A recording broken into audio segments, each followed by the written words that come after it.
Hi everybody, how you doing? Welcome back. It's me, I'm Grant, you're my team. So, previously where we left off, we beat the main story, we started post-game. This is colossal at this point. This game is colossal. Like, looking at masteries, looking at weapons, how we're supposed to grind. Well, it's optional, grinding it all out, but yes. Oh, good lordy. Right, so Hello there. what better place to start than by doing Fate episodes? Now, I think we can actually finish off quite a lot of these, so there's going to be a timestamp on screen to show where gameplay begins.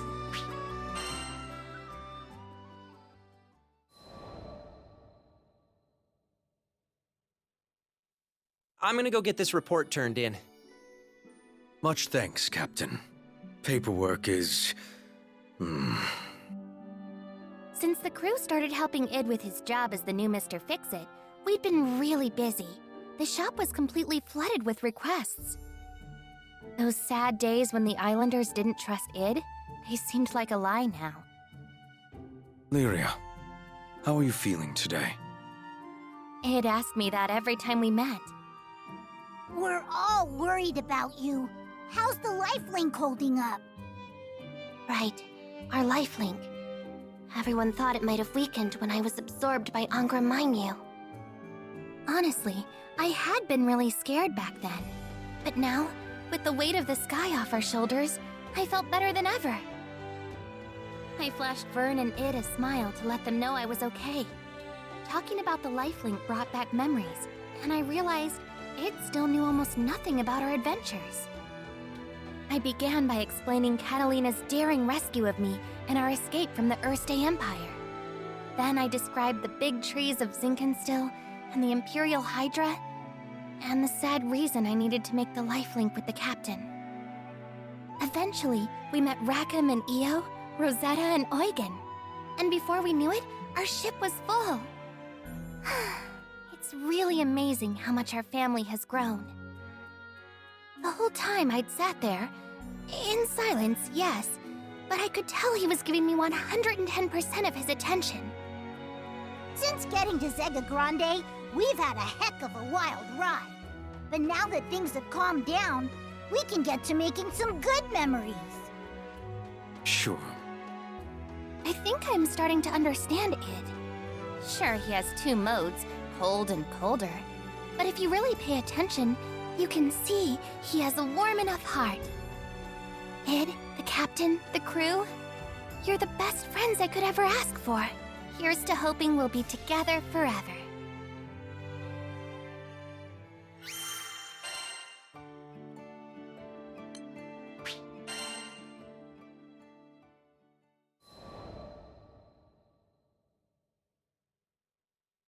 After some exciting paperwork, I returned to find Lyria and Vern taking Id on a walk down memory lane. You guys have seen some amazing things. This was coming from someone who survived Lilith's schemes and won a mind battle with a god dragon. We'd all been through a lot. It's all because the captain looks out for us. Yep, my butt is epic. You saw him save Lyria and this whole freaking Skydom? I turned to look at Vern, open-mouthed. Where was all this coming from? I'm just trying to be vocal about my appreciation, remember?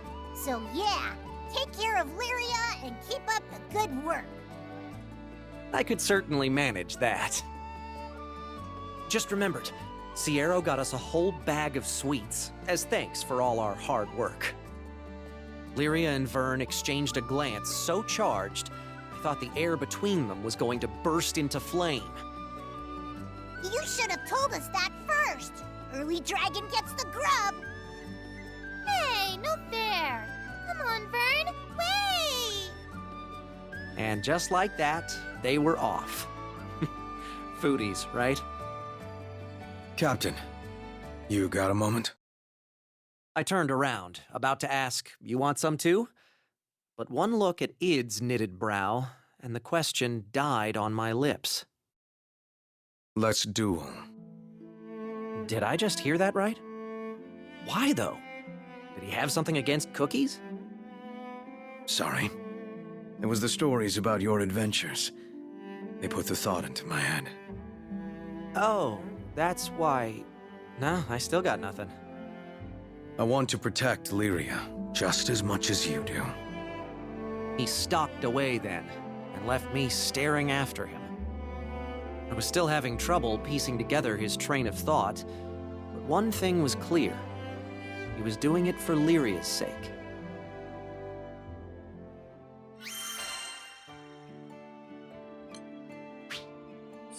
You must play as Gran for this quest.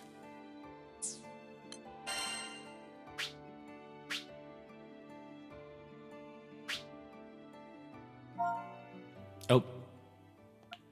Oh. Aww. Ooh. I prefer this armor. I'm gonna try this color scheme on him. He's done so good. Party customization is restricted.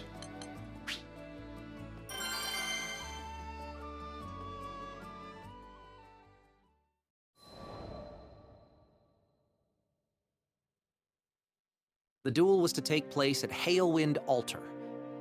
Lots of memories there. It's where we first met Id. Yay. I lost to him, and Lyria was taken from us. Do you guys really have to do this? We're friends now, right? Friends don't fight each other. Lyria and Vern tried to talk me out of it the whole way there, but I just kept thinking of the look in Id's eye. He wasn't going to back down, and I respected that. Captain. Id had been staring into the distance, like a statue set to guard the altar. He turned when he heard our footsteps. Now that we've gotten to know one another, I've come to realize something. There's no one that can keep Lyria safe better than you. He took deliberate steps towards me, but this was nothing like the first time we met.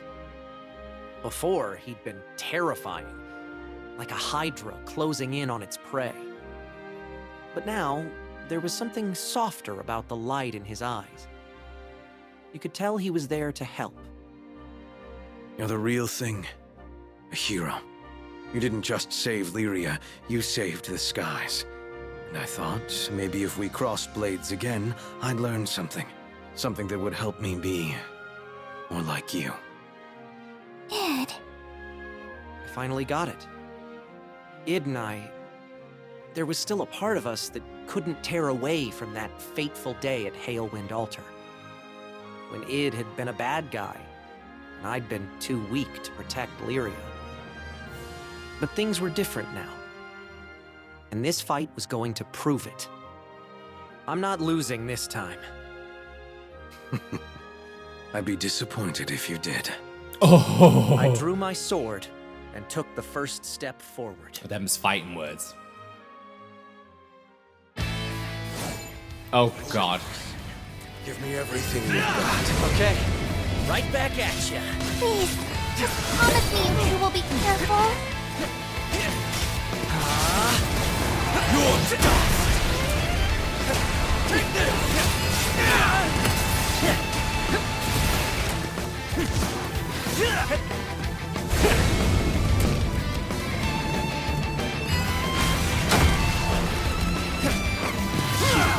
Keep up. Take this! You're mine. Enough! Face this! Oh shit!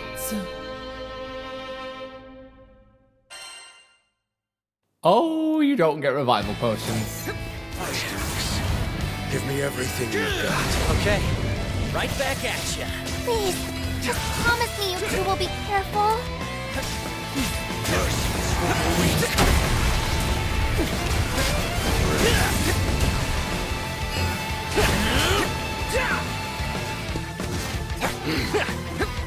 Suffer!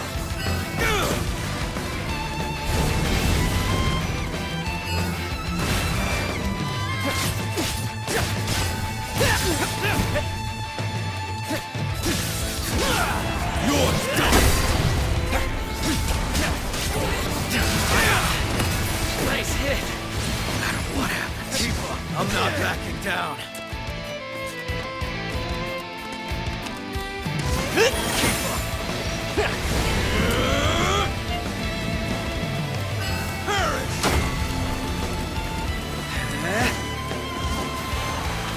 Give it your all. Don't move! Looking good. We already knew this, but it's pretty much unstoppable. We'll see about that. I believe in you, bud. Show 'em how much you powered up. I've grown too. Go for broke!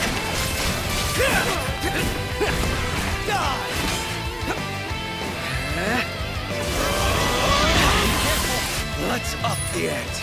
I'm gonna take more than that to beat me. She's thinning. Focus.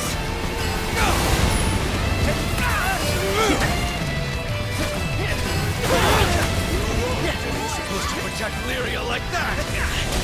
I'm not out yet. You can do it!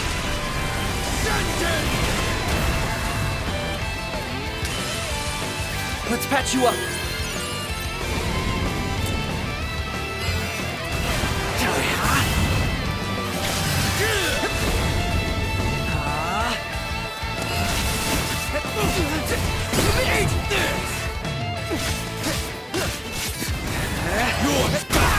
Nope. Oh, yeah. Take this!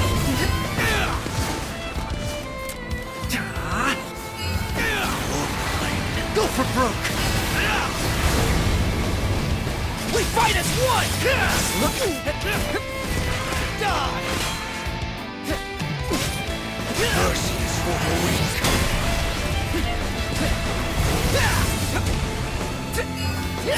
Oh no! Close call. Hannah! Let's patch you up.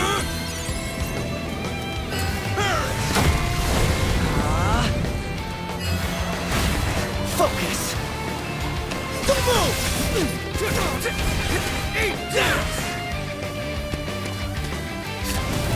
You're dust! You missed!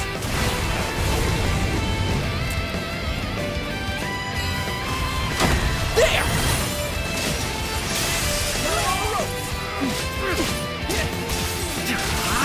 It's looking good. Mercy is for the weak. Rain!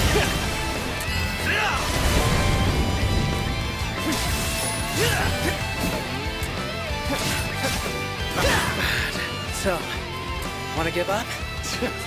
You wish. Just getting started. Oh, I can't look anymore.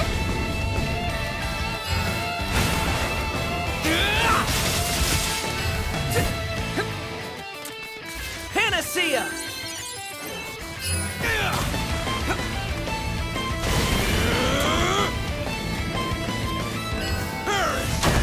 Rain of arrows!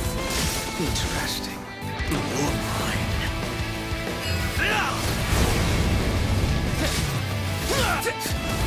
You're dust!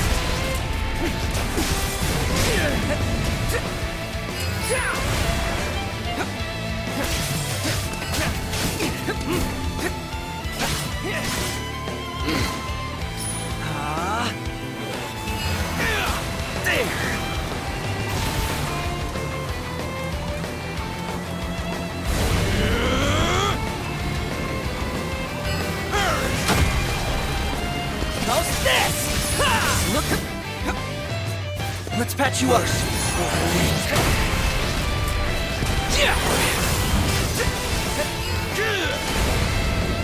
Enough! Now it begins! My patience is thinning! No way! You won't escape me!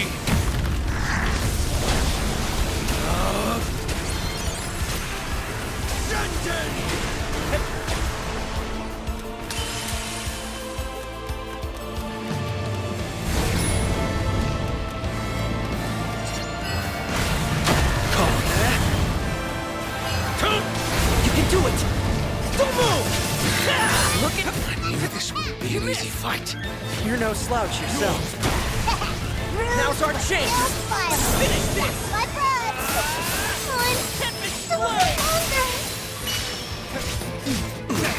Slash and bash!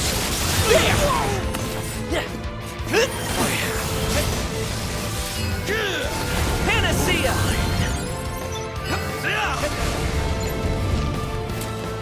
Faster!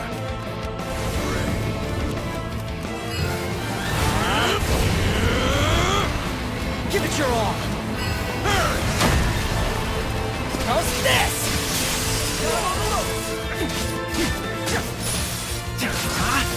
Just like that! Hey.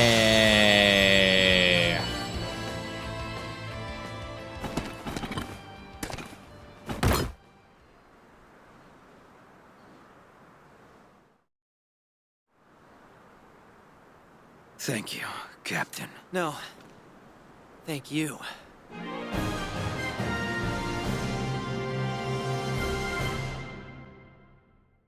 Bro fist, bro fist, bro fist. Yay.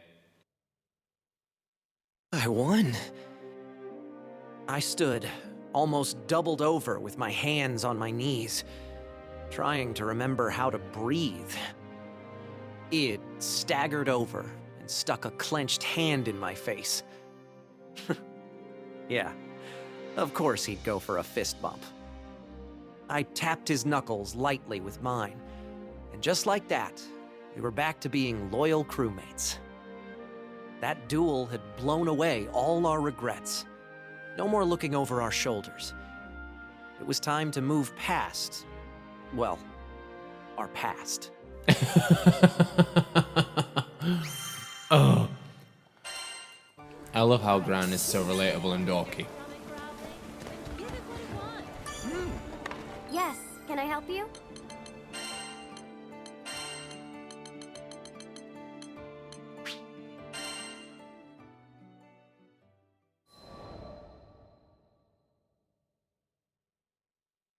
Hey, heard about your little spat with Id. Wish I still had that kind of energy. Eugen gave me a hearty slap between the shoulder blades. The chills I got when watching them. Man, they were going all out. Of course Vern had told everybody. I could appreciate honesty and openness throughout the crew, but I clearly needed to have a talk with that dragon about minding his own business. So you're jealous Lyria's making new friends? What, do you have a crush or something? Yo, don't be silly. That's not what this was about at all. As Lyria tried to explain the situation, I just kind of sniffed and shuffled my feet. It had been a wild ride, but things were finally back to normal. I couldn't get the duel with Id out of my mind. He had been a perfect storm, placing his whole heart behind every blow. I had to remember what I was fighting for to even stand a chance. To be honest, I still don't think I'm stronger than him. I won this battle, yeah, but both of us are still changing, still growing. Who knows how it'll turn out if there's a next time. But I doubt we'll ever need to fight like that again. Id trusts me now. I can feel that just as much as I felt the shock of his sword clashing against mine. Trust is nice, but it always comes with responsibility. Still, that's the weight I signed up to carry when I became captain of the Grand Cipher, and took Lyria's hand all that time ago.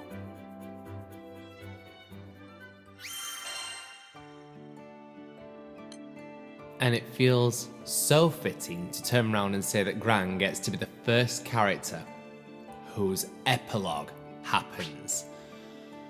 Word spreads among the crew about Id and Gran's duel, and the crew members share a hearty laugh over the minor spat. Life returns to normal, but Gran will never forget the weight of Id's strikes. Gran vows to carry the responsibility that comes with being both captain of the crew and recipient of Lyria's lifelink, no matter how heavy it might be.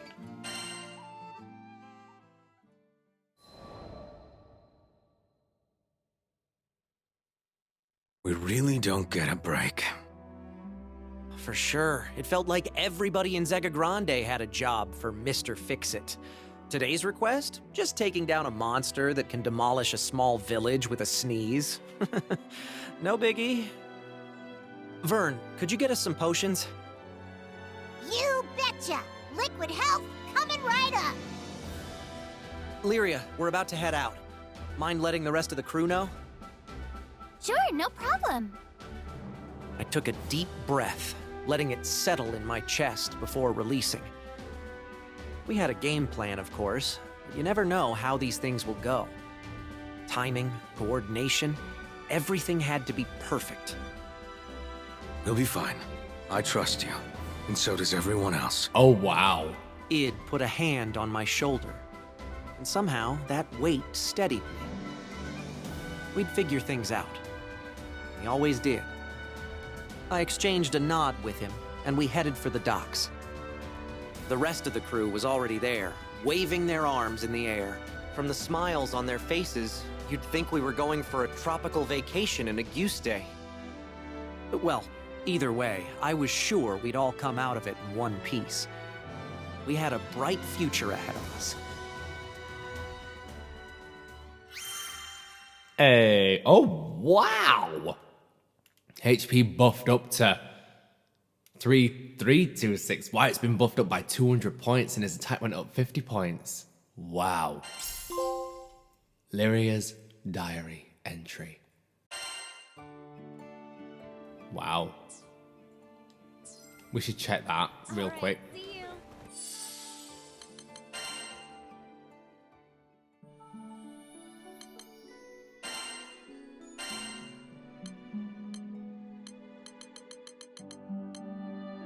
It challenged Gran to a sword match today. It was like watching two acrobats dancing on the battlefield. All I could do was keep my worries to myself and cheer them on. They looked so serious. Could they even hear me? But you know, I think they were having fun too. I told Catalina about the duel later on. She said, "A clash of swords can impart more than words ever can." I guess Gran and Id were bonding in their own way. I'm actually a tiny bit jealous. Maybe if I keep bugging Catalina, she'll teach me how to use a sword? Oh, bless her. Oh, bless her boo-boo. Oh, boo-boo. Hello there.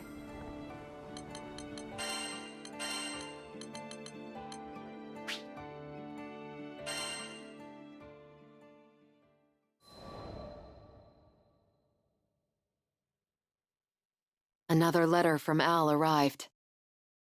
Hazel had fully recovered and was bouncing about with unbridled energy. Al had returned to work on the reconstruction site and was working twice as hard to make up for lost time. Is it just me, or is his writing messier? It wasn't just Vern. Not only were there more missing words and misspellings than usual, the lines of Al's letters were harsh and tangled. Evidently, he'd scrawled them in a great hurry between jobs. I got a bad feeling that next up, it's gonna be Al himself stuck in bed. I shared Vern's sentiment. This was a boy willing to pick herbs from death's very garden for his sister. There was not an ounce of self-restraint in his character. I could only hope that he would emerge from this trial unscathed.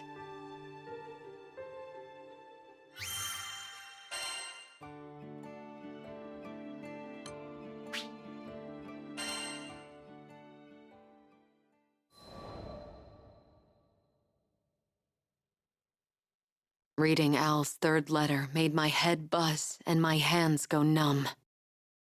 Help! Hazel got sick again. Doctor says you don't know what's happened. The medicine we made don't work no more. What do we do? It struck me that I, a Skyfarer they had only met once, was all the help these children had left to turn to. Catalina, I'm worried about Hazel. Lyria, who had been reading over my shoulder, looked as pale as death, and I thought I heard the fierce thudding of her heart. Let's head back to Folka, quickly. We learned not long afterwards that the captain, who at times seemed to command a sixth sense, had already asked Rackham to set course for the city. Al, Hazel, don't lose hope. Help is on the way. She's a queen. She is a queen. You must play as Catalina for this quest. Good. Right. I think we have a good squad here, actually. But fuck it. I want Gran on squad. The little guy's really grown on me, okay? You are under my protection! Speaking of little guys.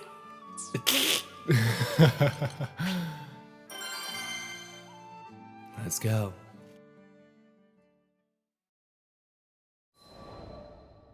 Wraithwing eggs. When we arrived at Folca, Al came out to greet us. I noticed he wouldn't meet any of our eyes and ducked his head like he was hiding from the world. The doctor had examined Hazel from head to toe, but as far as his eyes could tell, there was nothing wrong with her. Hazel says all she needs to get better is some Wraithwing eggs, but I just don't know. Al's voice was so small, I could hear the distance between us. Not physical, but emotional. He explained reluctantly that the Wraithwing was a bird which lives among the ancient ruins of Dali Island. Actually, forget it. We've made you guys do too much already. We'll figure something out.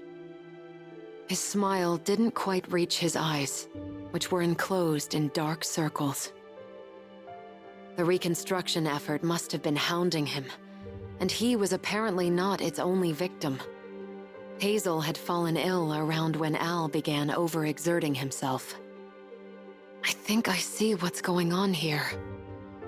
Gently pushing aside Al's objections, we left to search for a Wraithwing nest. The task ahead, though dangerous, was for brother as much as it was for sister.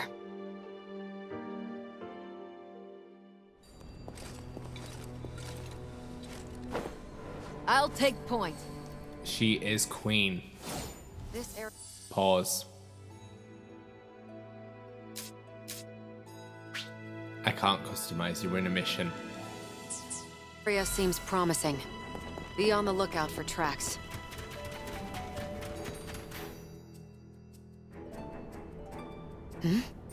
This is quite a rare find. We'd better add it to our provisions. It may come in useful later.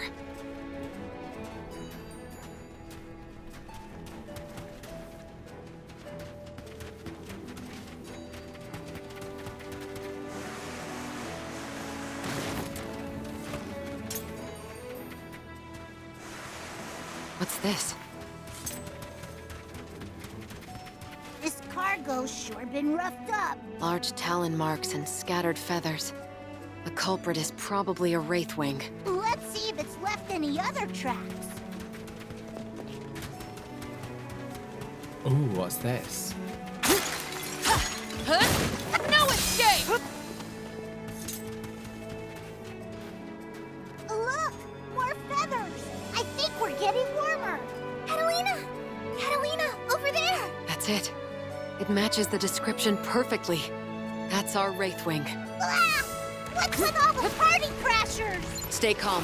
I'll get us out of this. It's over! To the front! Now's our chance! Let's go! Great work, everyone. You said. You are too pretty! They poisoned me!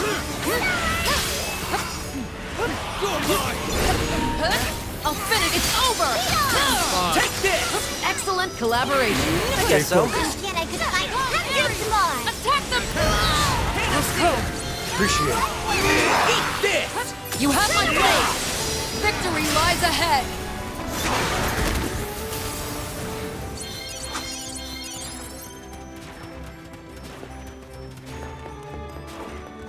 Nice! Now come on! We've got a bird to catch!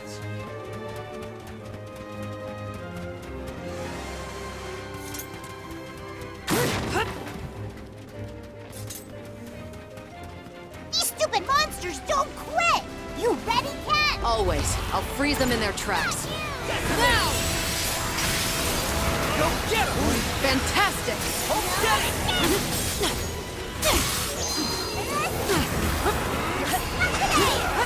Looking good! Prepare yourself!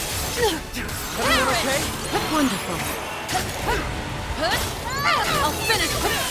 Looking good! The time is right. Nothing I can't handle. Just like that!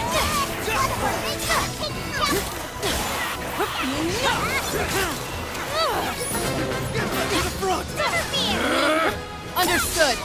That wasn't just luck. Right. Let's move on. Prepare yourself! I'll finish this.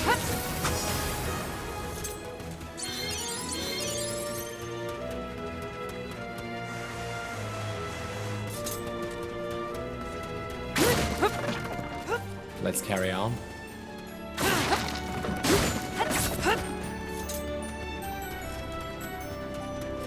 Oh, I see its wing. There you are. Look, the bird. It's watching us really closely. That was a close. It's got giant talons and a nasty temper. Be careful, Catalina! It's all right, Vern. I won't let that overgrown turkey hurt us. Let's go. Get behind us!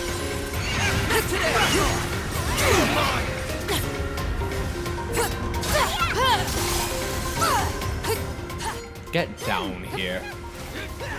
I see through you.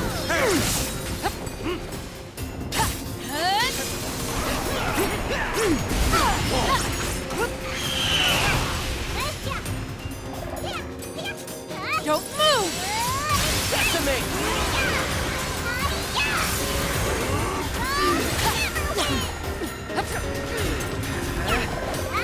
Meteorite! No escape! Oh my god, did she just say it's snow escape? Emerald shield! To the fight!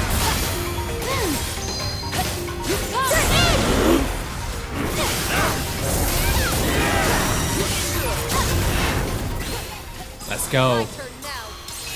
Blaze of frost! Captain! My turn now! Turn is one! Ascension! Protecting something. Of course. It's trying to defend its nest. No wonder it's so desperate. Well, we're desperate too. Hazel and Al are counting on us. Don't worry! The time is right. Here they come! Don't take your eyes off them! Devastation! Nothing shall break us!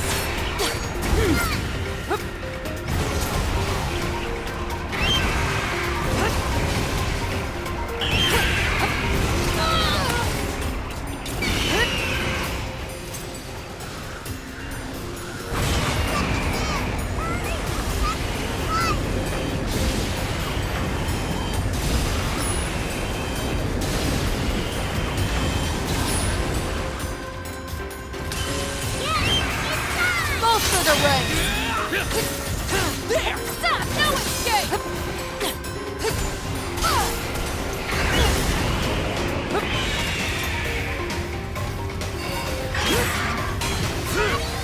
Straight through! To the fight! Meteorite! Gotcha.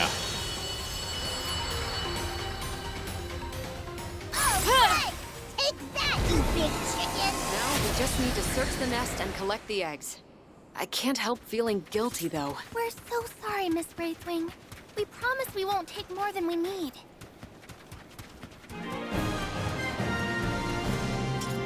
Well done. Be proud of yourselves. God, she's a queen.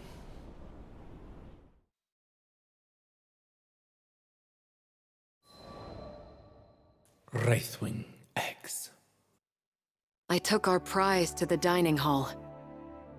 But weighing on me was the thought that Hazel had likely told Al a white lie. It's said that one bite of a wraithwing egg sends waves of energy coursing through your body. I guess that she wanted the meal not for herself, but for her exhausted brother. I'm so sorry. My suspicions were confirmed when I returned from the canteen to find Hazel apologizing to the crew. Catalina, we need to tell you something. Uh-oh. I cut Al off. I knew speaking the words would hurt him. It was better that he didn't give sound and substance to unnecessary guilt. I don't know what's troubling you, but you have to eat. It's the only way the two of you will get better. Food and comfort. That was all I could afford them.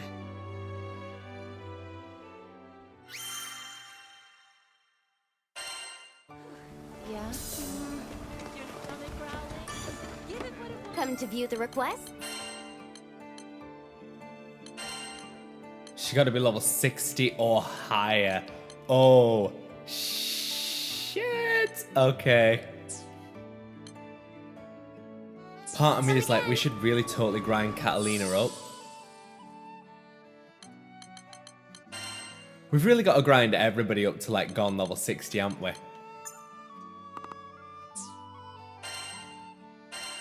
Following you. Anyone who's not level 60, you're Lead on the way. squad. I was itching for some action. Yep, let's move out. 3 of the old guard and the new Mr. Fix-It. Aw, that's cute. Look at her shit. She's got so much that she could play around with and we're just not capitalizing on it.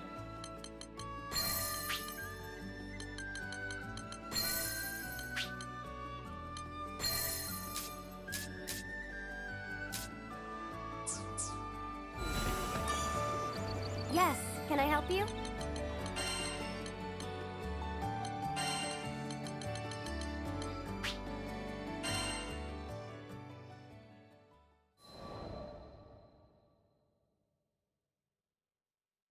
The Nautilus is skyworthy?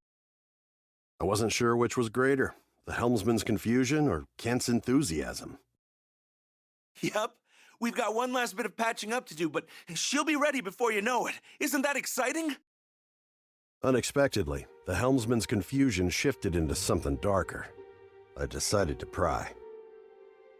Yeah, we'll have you back at the helm in no time. Unless you're getting cold feet or something. Yep, hit the nail on the head. The look in his eyes was unmistakable. He feared the skies. Despite his attempts to hide it, his fists were balled up and trembling. I knew the signs well enough. It wasn't my place to snoop further. From his perspective, I was just a busybody trying to dredge up a dream he'd long laid to rest. What could I do anyway? This was something he had to deal with himself. But hey, if I got through it, anyone could. So I did what I could. I put my hand on his shoulder and gave him a sympathetic nod.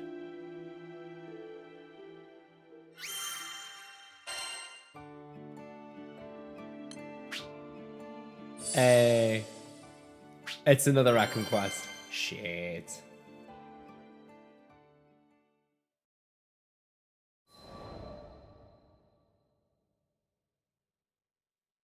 I'm sorry, I don't think I can do this. It was a bombshell no one wanted to hear, especially as the Nautilus's repairs were finally wrapping up. What are you talking about? This was our dream, wasn't it? What did you... I'm afraid, okay? A heavy silence permeated the room. It was uncanny how much of my former self I saw in him. Actually, uncanny's not the word. It was downright painful. See, to pilot an airship, you gotta make peace with the fear of flying, a close cousin of the fear of death. You, afraid? Aren't you a trained helmsman? I knew exactly how he felt, but decided to play dumb. His response was so faint, I wasn't sure if he'd said anything at all. Turns out, he made a bad call during a practice flight and crashed his vessel. Barely escaped with his life. I don't want this dream to die, but my arms shake whenever I think of taking the wheel again. Poor kid, he hadn't figured it out yet. But I knew how to teach him. Real shame the Nautilus won't have a helmsman. Maybe I should take over, till you're feeling up to it. No. The Nautilus is our ship. He took the bait. Fair enough. Then come with me for a ride on the Grand Cipher. If you've got the grit for it, I mean. It was a risky gamble, but I had a feeling Lady Luck was on my side that day. Well, another day, another dime. Incredible. It even has an autopilot mode? She's got it all, kid. Why did Rackham bring us aboard? I'm not quite sure myself, actually, but it is kind of fun. Rackham! We've got company! No, I'm too young to die. Everybody take cover. I'll handle this. You know! Stay alert. Saving this one. That all?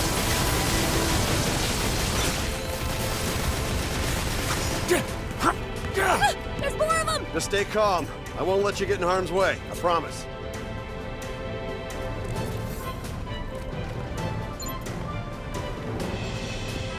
Fire in the hole!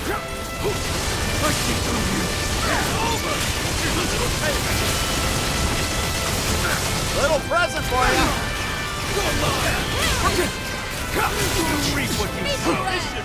Now's our chance! Got you! Return to the tide! And I'm True. Ever tasted lead? Let's do this! Bet it all on the bullet. Now! Don't let up! Come on! Heads up, people. Hot enough for you? Take that!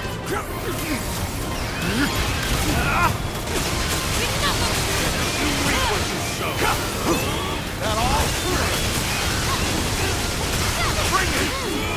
Got a bullet? Wow! This is gonna burn.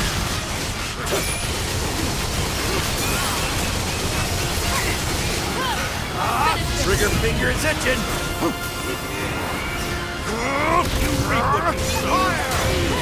Take that! Great. Now we gotta deal with these pests too. Always expect the unexpected. Because in the skies, life and death lie cheek by jowl. Expect the unexpected. Come up! Rain hell on them! Heads up! Right. I got this. I hear you. I owe you much. Yeah. Guess you're right. Bring out the big gun! Ever tasted hot enough? Take him! Let me in! Serves you right! Here and now! Sure. That's on a swivel, people! Understood. Right. I won't Can't lose be too focus. careful. That all? Good luck! It's go time! Bet it all on the bullet. Get you now!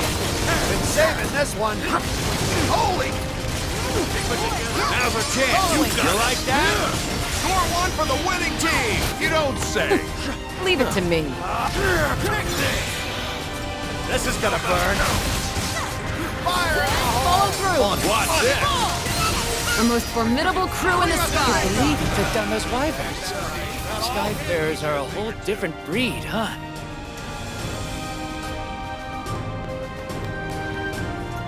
Stay sharp! We've got more wyverns coming our way! So the first horde was just recon, huh? Bring it. They'll go down all the same. I think I'm starting to get it, Rackham. Why it is that you fight. I mean, you want to take to the skies? You've got to be ready for the storms, right? Yeah. And you truly believe in a dream. The risk and danger? Small price to pay. A dream, huh? I let fear get the best of me, and I guess I lost sight of what's important. Sucks to be you! You have my blade. Trigger finger is itching. Sacred will. Healthy is a Sorry to burden you. Do it! Right I'll behind do you. it! Coming right out! That's the spirit! Well said. We've got nothing to fear. Bring out the big gun! Have at 'em! I don't think so. Thank you. More. Not enough for ya? Bring it! Go time! That all? Come on! Rain hell on 'em!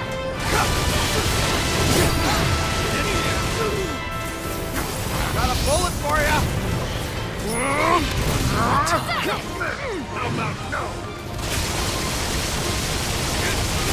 Oh, you're in for it! Little... Yes, bitch. All right, that's the last of it. Now then, take a good look around you. Tell me that ain't a sky worth putting your life on the line for. Yeah. It's really something, huh? I never knew it could be this beautiful. Ha!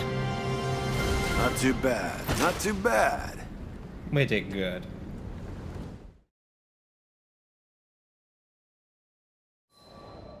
Straighten up and fly right. Continue. Incredible! The skies are so vast! Wow. So that's what the town looks like from up high. What a relief. I was worried the monster attack had only made things worse for the would-be crew. But the gamble paid off. The helmsman's eyes lit up with newfound determination. The Nautilus will fly, and you can bet I'll be at the helm. The skies have a way of making us understand. I'm just glad this kid decided to listen.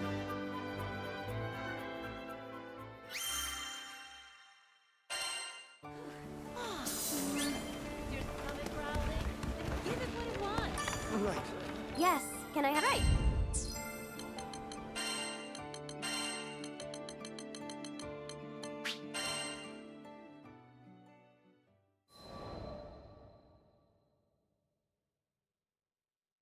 The day had arrived for Lev to show his parents the magic trick he learned from me. Was he going to be able to pull it off? I had to see for myself, so I followed them to a restaurant in town and sat at a nearby table. Somehow just watching was enough to make me nervous too. I want to show you something. Come on, you can do this! It's all about sleight of hand, remember? Lev showed his parents the palm of his empty hand and covered it with a handkerchief. Then he removed the cloth just like I taught him. But when he opened his hand, there was nothing there. I thought he must have made a mistake, but it turned out I was wrong. I learned this trick so I could make others smile. You're actually supposed to have a present in your hand when you open it, but I couldn't think of what to give you. Unable to hold in the tears any longer, Lev started to cry. You both have done so much for me. I just couldn't find anything good enough. Oh. He wiped away his tears with the back of his hand, his voice quavering slightly as he That's fought so to get the sweet. words out. I'm really sorry for running off and scaring you guys. But I was worried because you're always so busy. It hurt when you wouldn't listen to me, and I've been so lonely. Tried not to let it get to me, but it just ended up being too much. We're sorry too, Lev. But don't worry. Soon we won't be as swamped anymore. There's supposed to be a big group moving to Folka from Seed Hollow soon. Oh my god, that's Ray Chase. Chase. A doctor. Once things have settled down, we'll all spend some quality time together. I'd love to go shopping in Seed Hollow as a family. That sort of thing. You'd like that too, right, dear? Of course. As long as we decide on a budget beforehand. Way to go, Lev! Seeing them all smiling together like that reminded me of Master Sokka for some reason. Once we're back in Fantagrande, I think I'll pay a visit to Vault and tell him all about this little adventure.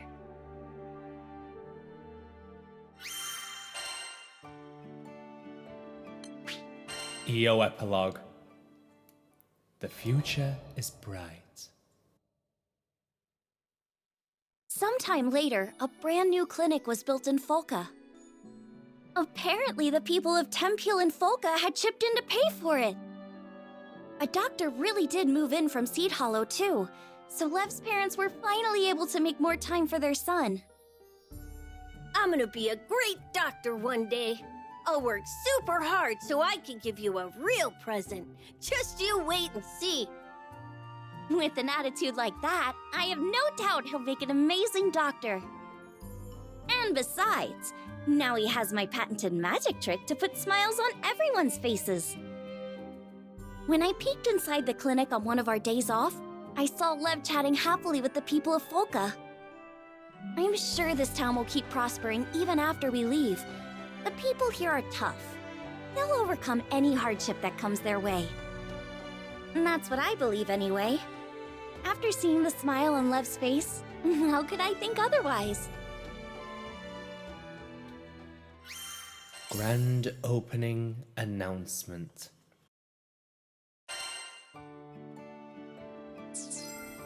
All right, see you.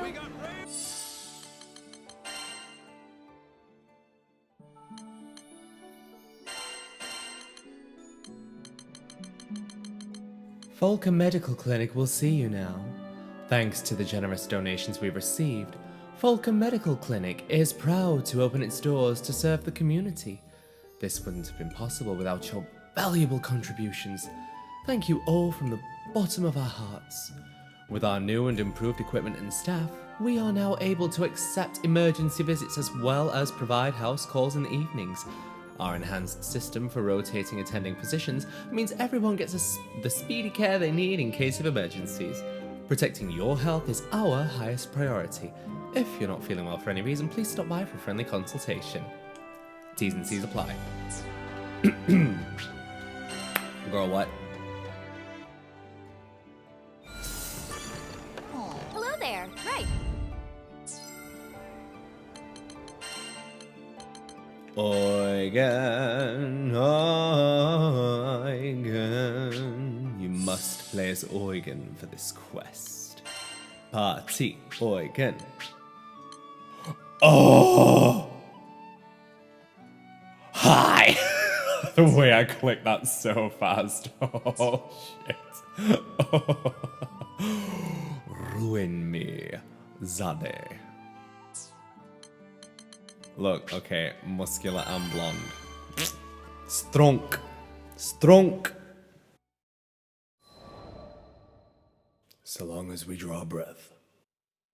We took our first steps into the forest. I love this music. There's something about the woods after it rains. The air's so pure and refreshes the spirit. I had a good feeling we'd find that garden in no time. My optimism didn't last long. We spent hours searching every single likely spot, and a lot of unlikely ones too. Yet the garden eluded us. If it was here, it was tucked away somewhere really obscure. While we searched for those flowers, I made sure to keep tabs on Karzeda as well. The sun might have come out, but his expression was still clouded. He looked like he was on the verge of breaking down. I figured I should say something to try and shore up his spirits. I told him that no matter how harsh things are now, or how bad some days will be, there's always meaning in getting up each day, even if it takes some time to find it. Sometimes a search will take you back the way you came. Sometimes it's a detour, but even that has meaning, because the answer could lie off the beaten path. The important thing is to take things 1 minute, 1 hour, 1 day at a time. Even regret, though it seems as tall and foreboding as a mountain, might become a gentle hill you could walk over, given enough time. I know what it sounds like, but I wasn't just telling him this to make myself feel better. It's just... sometimes, you have to run when the going gets tough, and that's fine. Just as a ship needs a port in a storm, a soul needs a safe harbor. Turning your back on your problems isn't the solution. No one knows that better than me. But we're allowed to make mistakes. That's part of the journey. and what it means to be alive. At some point, we have to settle up with the demons inside of us and learn to live with them.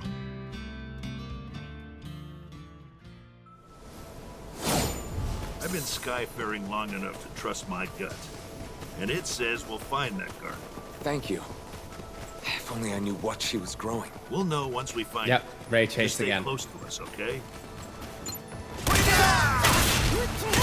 This is gonna burn.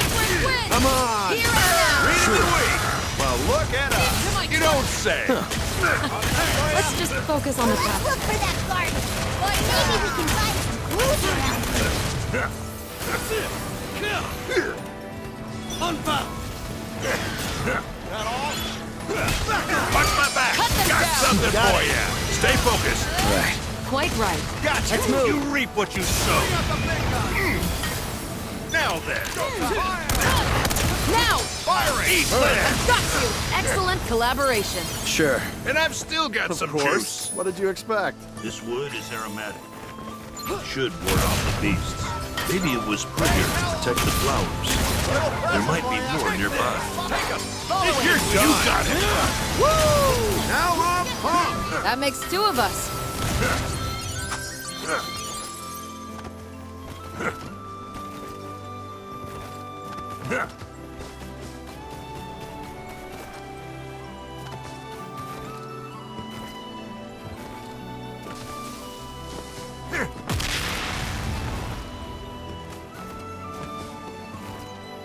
Another scented stick. And more over there.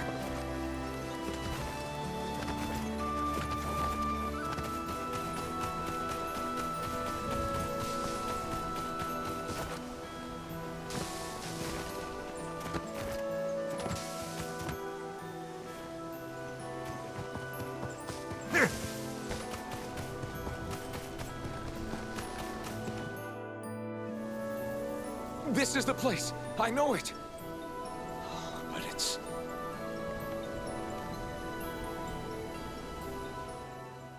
But it's what? Home to monsters? Good. Damn it!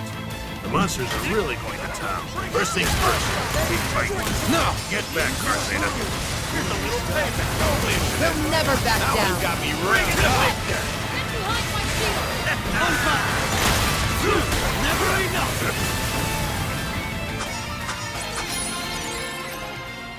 Oh, hi. Flare, huh? Nothing being my gun can't handle. Coward. Teamwork makes the dream work. There it is. Indeed. Let's keep it up.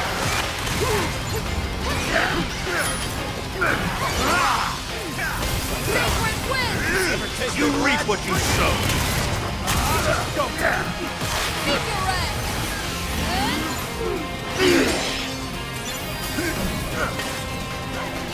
Vane, hell on. Got something for you. Here's a little payback. Don't think you can trample someone's precious memories and get away with it. Eat Flare. Understood.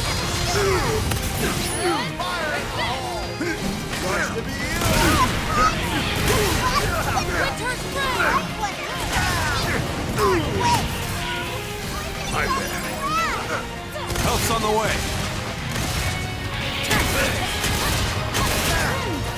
How about no? To the front. You have my blade. Don't let up. Right. I won't lose focus. Just breathe for me.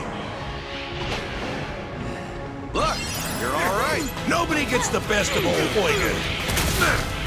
Stay alert. Hit him now. Let me They're out. my sight. Think you can keep going? Oh, without a doubt.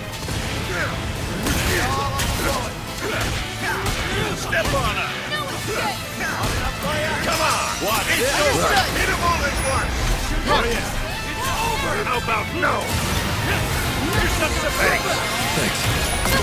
Trigger finger. Come on. Understood. Eat Flare.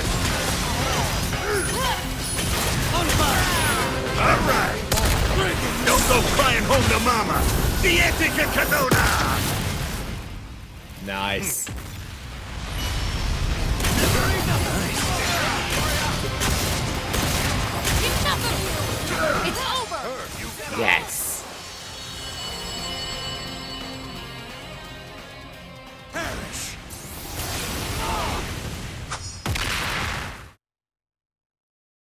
handled the monsters, but the garden... You all right, Karzeda? Come on, pull yourself together.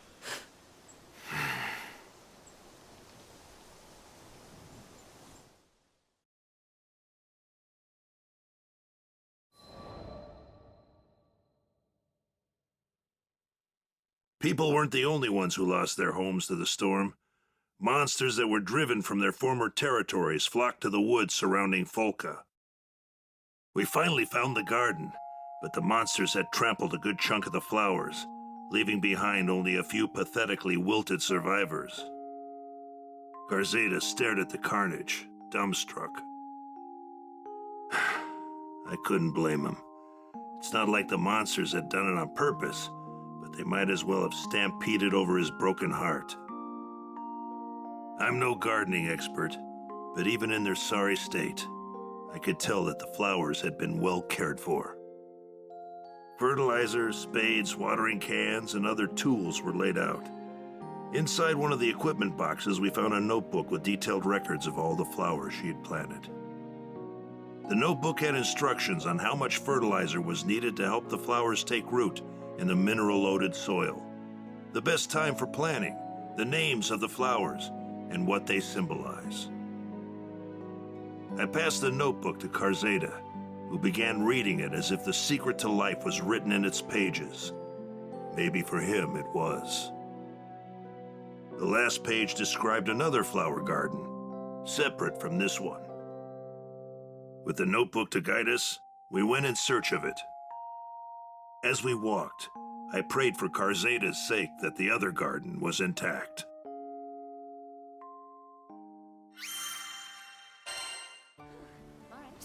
Boom. Hello there. Rosetta.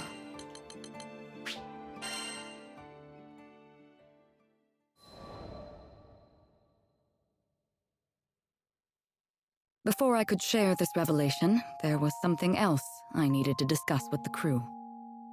Not about Konohana Sakuya, but my time spent with the captain's father. His crew was on a journey to collect Astrum fragments. These fragments were said to have fallen straight from the astral realm and contained the power of the primal beasts themselves. Using the fragments, the captain's father could separate astral power embedded within primal beasts and return them to their original forms. That was the purpose of his journey. His was a mission of liberation, to free so-called deities and legends who were tethered to the sky realm. Once free from the shackles of their corporeal forms, they could fade back into the nebulous ideas and faiths that had given them structure in the first place. Of course, it would be up to the primal beasts themselves to make this decision. Some had grown quite fond of living in the sky realm.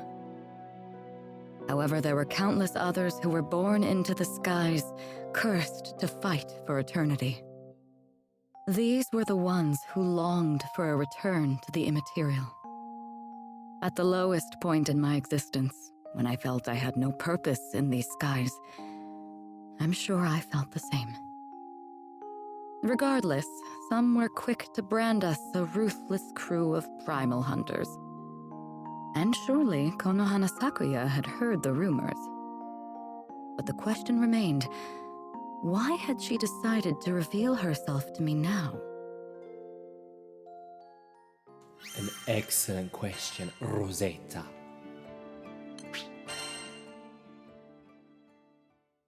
I wonder if we'll actually get to see Konohana Sakuya. Unfortunately, simply knowing the identity of the girl would not solve the problem of her many phantom appearances. So, is this a Kahuna Yakuza? You think she's the one causing the monsters to come out? Unlikely. I've never met her in person, but I don't think she and the ominous forms are connected in the slightest. Kahuna Yakuza. Got some new intel on the girl. Oh. They'll work in the case, right? The family Zafba had been continuing to search for clues in the background, and thankfully, their search bore fruit. In one of the areas where the ghostly girl was sighted, a bystander had found an ancient book. Broke my brain trying to read the dumb thing, but you're smart and pretty smart and, well, yeah. Oh, poor boy couldn't even get his words straight. Thank you. You're quite the gentleman. No, I'm not. I'm a Get him. badass. Get him, girl. Anyway, Get him, girl. I should get going. He had barely placed the book in my hands. Use your before devilish scurrying charm. off. Get it, girl. What had gotten into him, I Mhm. wonder? I opened the book and peered through the rune-like characters inside. No normal person would be able to decipher Rosetta's this. the best. Oh, that looks really complicated. Really? Let me see. When Vern approached the book, Roland's transceiver began to glow.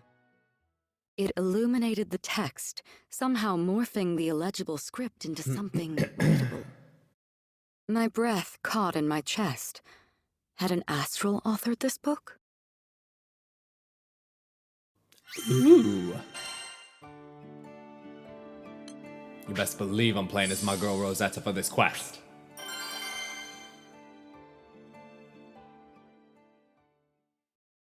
Crystal of Fortification. The text seemed to be a log from an experiment of sorts. Although it was barely legible, I tried to grasp its meaning. Originally, it was Excavalion, primal beast of fortification, who forged a pact with Almarine Island. Although it's unclear why, Excavalion would eventually migrate to Dali, leaving Konohana Sakuya to take its place on Almarine. Excavalion? That was all I could make out of the texts. With this new information, I needed to re-examine the facts. First, the stage. Almarine Island, home to Seed Hollow and its citizens, once protected by Excavalion. Next, a curious switch. Konohana Sakuya takes its place as the island's pact-bound primal. Now, our present mysteries. A crystal shard replete with Excavallion's aura. Angramainyu's altar beneath the castle, the ominous forms. And finally, Konohana Sakuya's curious reappearance. Think, Rosetta. Was the shard left behind by Excavalion? Did it serve a purpose in protecting the island? It was possible that Avia's invasion of Seed Hollow destroyed this mechanism, causing the primal to reveal herself in defense. Now that I think about it, the ghost rumors started to pop up only after that crystal beneath the castle was destroyed. So, it was all connected. There's no time to explain, but more ominous forms will appear if we don't repair this island's defense system. Where could we find another fortifying crystal? How about Dolly? That's where Excavalion lives now, right? Maybe it's got a spare lying around. Indeed. If we were to find a solution to our problems, it would be buried beneath those churning sands. Queen. If I'm not mistaken, we should come across a guardian crystal not too far from here. That way. Look at the way that the dress Take a look around those flows. hills. Do you remember where we fought that griffin?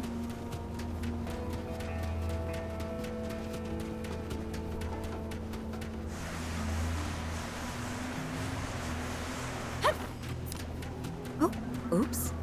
Didn't mean to wake you. Mind letting us pass through? Come and get it. How about no? This is gonna turn you down. Full blue. Saving this one. Welcome to my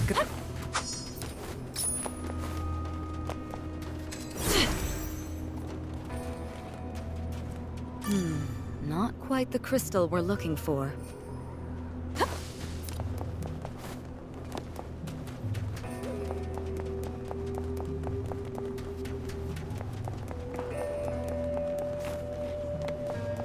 A wild monster's den. I'd like to avoid needless bloodshed if possible. Come, Crimson Thorn! Full bloom! Come, Crimson... Victory lies ahead! Full... are... my trap! Come, Crimson Thor! There now! How about no? Time for you to go. The roses...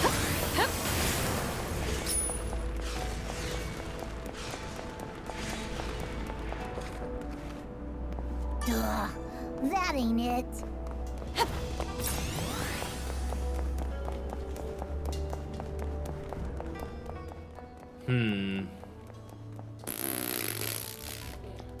So if it's not you, and it's not you...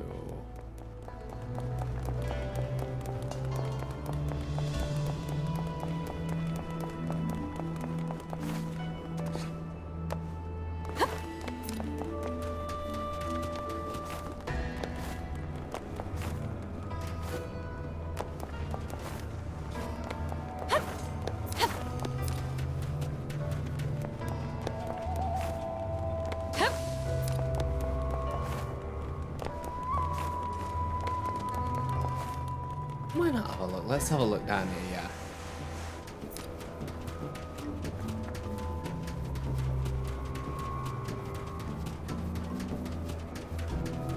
Ooh. Hi. Skavalion. It's faint, but I can feel Did it. we find it?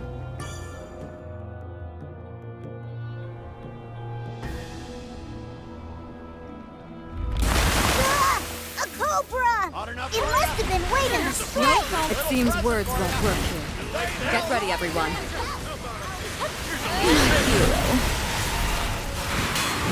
I'll support always double tap. Turn the tide on. Not bad. We'll never back down. Do forget. Careful. Don't let it strike you with venom. Refresh. Cut them down. Taking it a little too far, aren't you? A bloom. Time's up. Back to it.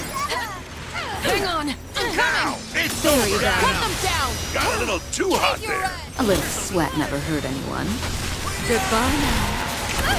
Very well. Time for you to go. Fight harder.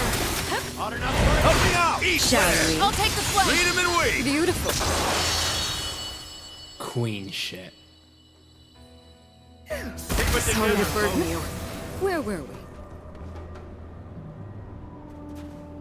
Let me just walk like an absolute Egyptian goddess.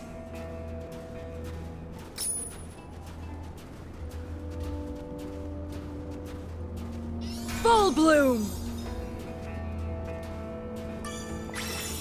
Wow, we did it! Let's take this crystal back to Seed Hollow.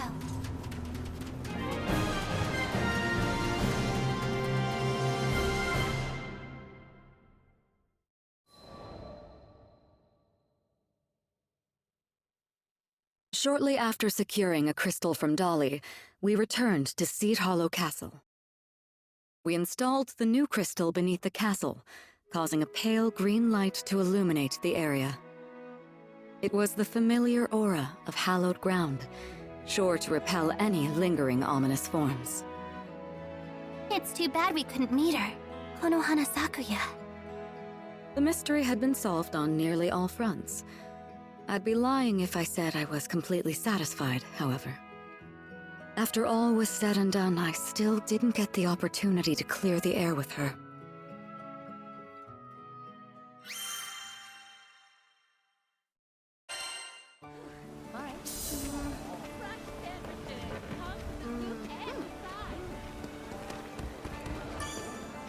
Hello there.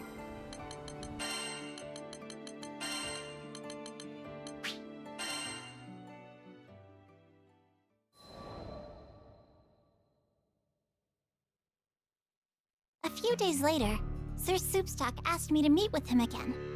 In a cozy Seed Hollow tavern, he told me he'd investigated our erstwhile friend, the nobleman. It seemed the scoundrel was now prancing about the city, spreading lies and slander about the family Zothbot. Sir Soupstock hoped to make his own rounds and mend what damage he could. But, fearing yet another ambush from Avia, he hoped I would accompany him as his guard. His own staff, infuriated by the nobleman's dastardly doings, were foaming at the mouth and mad for a fight. However, the level-minded Sir Soupstock knew that stooping to bloody violence would only further stain their image. I've gone through his dirty linen, and believe me, there's a lot of filth. I'd leak it now, but with these rumors floating around, I don't know if anybody'd believe me. Never one to stand for such injustice, I began cudgeling my brain for a solution.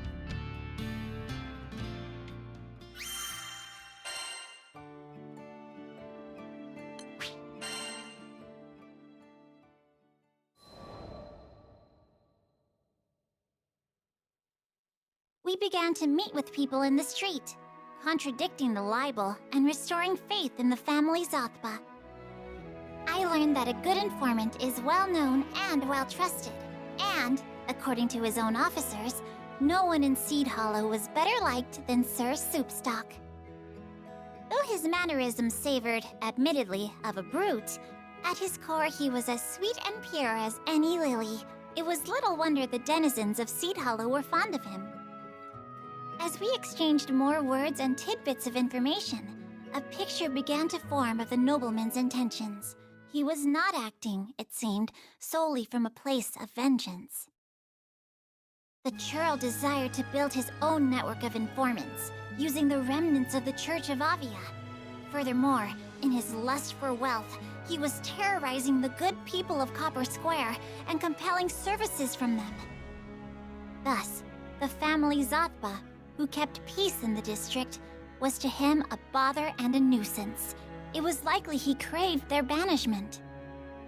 Now, fully apprised of the situation, Sir Soupstock told me of his intention to once again meet face to face with the crafty villain.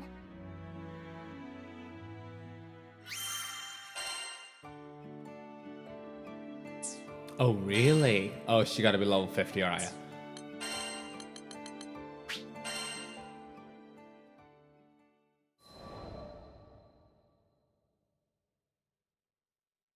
During the next month's visit, Malfira looked more downtrodden than I had ever seen.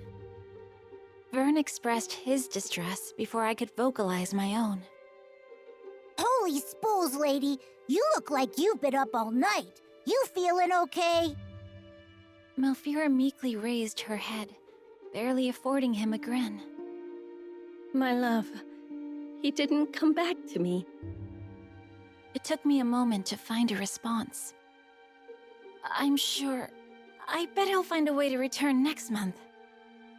She had already been waiting an eternity for him. What comfort were my words? And yet, she still found the strength to smile. I hope so. I'm so tired of moping around like this. It's getting harder to stay positive, but I'll find a way, for his sake. That man...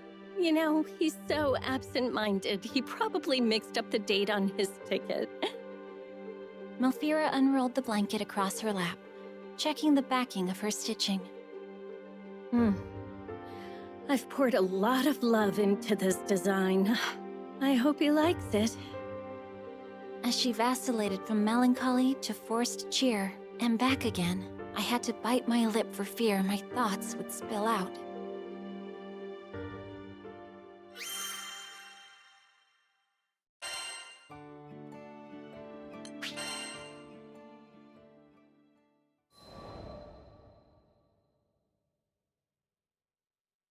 One month passed, and still no word from Malfira's beloved. I'm sure he has his reasons. Lyria tried to comfort the young seamstress, but Malfira's smile was noticeably dimmer than before. Yes, you're right. He's not one to take risks or push himself too far. There's nothing to worry about, I'm sure. Her words sounded strained, like she was trying to convince herself. I thought I knew what was happening, but I couldn't bring myself to acknowledge it. Not yet. We were all stuck in awkward silence, so I changed the subject. How did you two meet? It was in this very plaza. He was a bookworm, so he came here to do his reading. I was out catching some sun myself when he found the courage to sit next to me. I turned to greet him and he shoved a book on embroidery in my face. Not the greatest first impression, huh? Energy returned to her movements. Color returned to her smile. So what did you do? You're going to laugh. I told him I already owned the book. His face turned pale as a ghost, but it was cute, seeing him all vulnerable. So I asked his name, and the rest is history. She shut her eyes, savoring the nostalgia. Then she sighed. Guess I'll have to go to Dolly and drag him home myself, won't I? No, not that. I couldn't let her go to Dolly alone. After witnessing her optimism return, I couldn't let her learn the truth. So you were trying to keep it from her to protect her.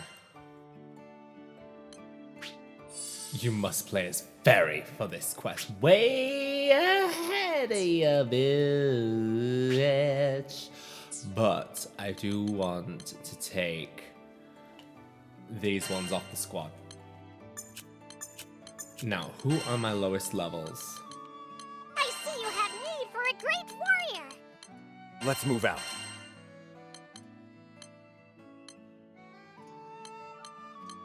$52, $43. For the skies and her Yay. people. It will be up to me to pick up this slack. Searching for happiness. No, you should stay here. We'll go for you. Dolly can be a dangerous place, and I'm sure your partner wouldn't want anything to happen to you. I hoped that logic would be enough. Dolly? Dangerous? But so many people live there. Do they? It's a desert. But if a sky-faring crew is offering their services, who am I to deny professionals? Vern scrunched his face in confusion. Lots of people? What are you talking about? Dolly's basically a giant sand... A quick nudge was enough to interrupt Vern. I hoped Malfira had missed the majority of his comment. You can trust us. We handle this kind of assignment all the time. We'll be back before you know it. Okay, let's do it. My air of confidence, false though it was, seemed to bring her welcome relief. Could you take the blanket with you? I wanted to give it to him myself, but I know he's probably already spent weeks freezing at night, and it won't do me any good here. She pushed a soft bundle into my hands.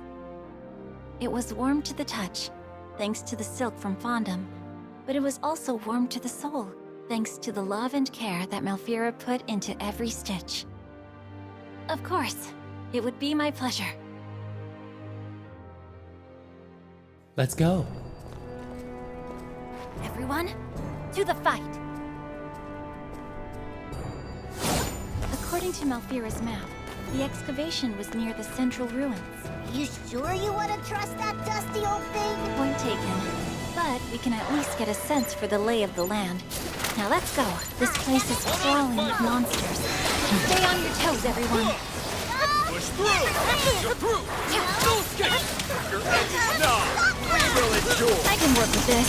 Break through! It's go I'll time! follow. After you! You are most reliable! I shall never... Who's ready for second? Thanks. Wow, we actually twatted it.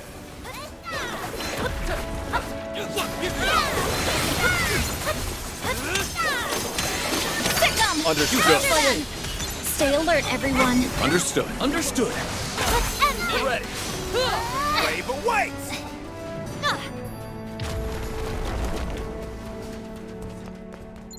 Oh.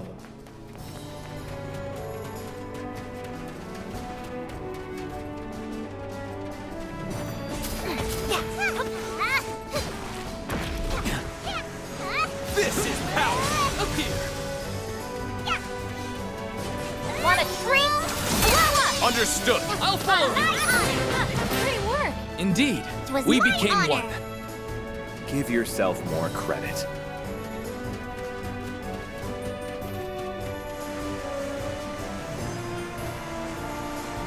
Clean this place up so we can start our search! Can you best what you Now, can? everyone, run away! Fine by me. You must remain vigilant. Yeah, I hear you. Ready to go! Be gone!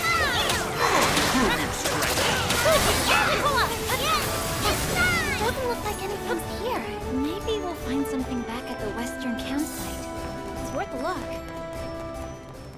I forgot to put Lancelot in this. I nearly called him Siegfried then.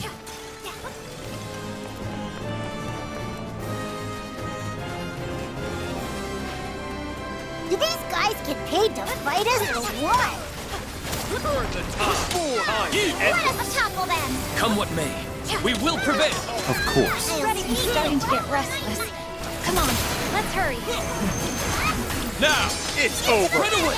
Nice work. Thank you.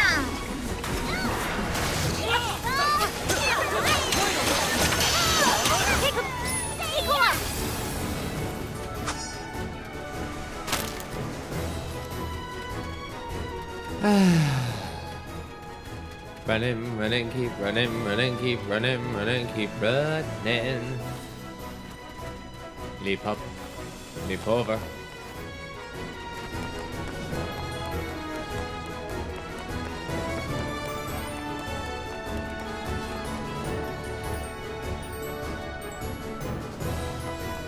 This is where we were meant to go, right?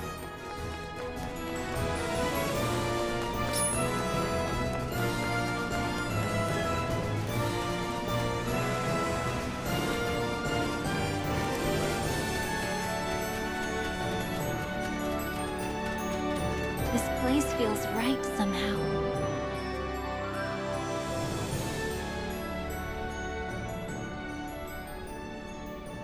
Oh.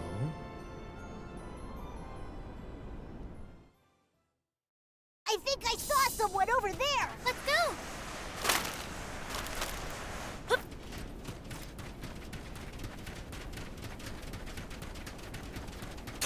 Where'd that dude from before go? I think I know.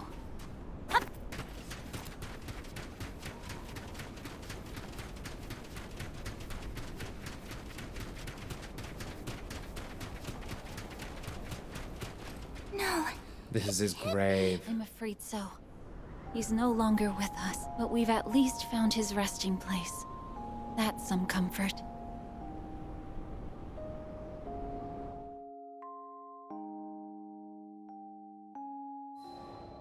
Wow.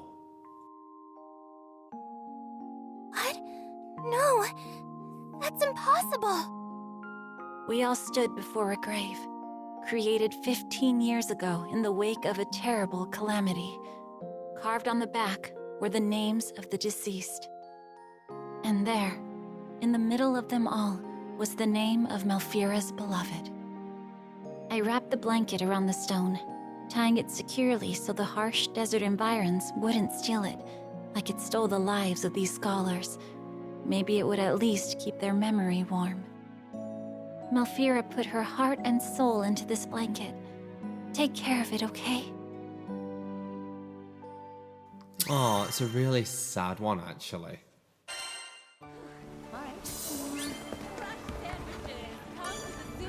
Hello there!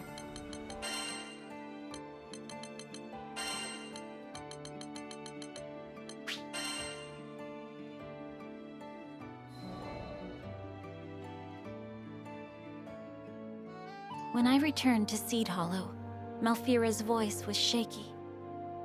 Is he okay? I couldn't face her as I struggled out a response.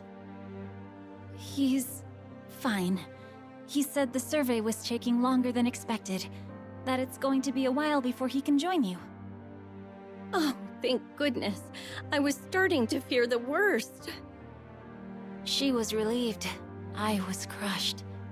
But how could I bring myself to tell her the truth?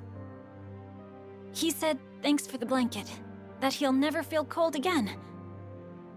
Of course he won't. We made sure of that by retrieving the silk from Fondom. Malfira's joy was contagious, but I still had to force myself to smile. I'm not sure if my act was convincing, but I knew, more than anything, that I didn't want to show her how sad I truly was. When her own grin softened, I knew my ruse had failed. If anything, my glaring lies had only cast a light on the truth she'd buried deep in her mind.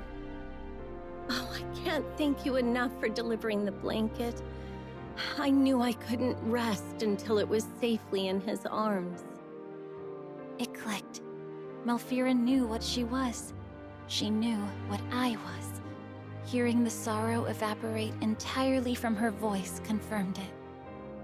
But now nothing bound her to the world, and she began to fade, like mist in the morning light. I watched, tears in my eyes, as the contours of her form blurred into abstraction. Somewhere deep down, I knew I had died. It was the day he left for Dolly. I'm not sure what happened, but I just had to wait for him, hoping he would come sit next to me one more time. I've held on to that hope for what seems like an eternity. Malfira, I'm sorry. I feel like I lied to you. Oh, hush now. I bent the truth too, didn't I? I was glad for your company. Happy to have someone to chat with. Malfira brought her hands to her chest and looked up to the infinite blue stretching above us. Do you think he liked the blanket? Do you think he's warm now? He was overjoyed. You found the best thread, stitched away in the sun, and poured your love into it. How could he not be? She smiled her last to me, more genuine and placid than ever before. Before we went to Dolly, I wanted to confirm my suspicions about Malfira. I checked with an airship engineer about Airbuses to the desert. Dolly? No liner's been out that way for about 15 years now, on account of what happened and all. He explained that the last ship to Dolly was filled with scholars and their families, leaving on a journey from which they'd never return. But 15 years. She'd been waiting 15 years to deliver her gift. I knew her isolation. I wouldn't let her wait any longer.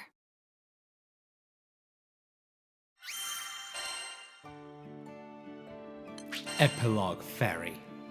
Ooh, that's a pretty shot. Before I was ready to part ways with Malfira for good, I decided I needed to build a new grave for her and her beloved in Dolly. I realized that she had been right. With both sand and chill nipping at your skin, the desert nights really were cold and unfriendly. Wrapping the blanket around the new gravestone, I looked up at the full moon and saw 2 shooting stars falling through the night sky like tears down a cheek. And I knew, despite the chill, this was the perfect resting place. I turned to my pets. It's okay now. They'll never be apart again.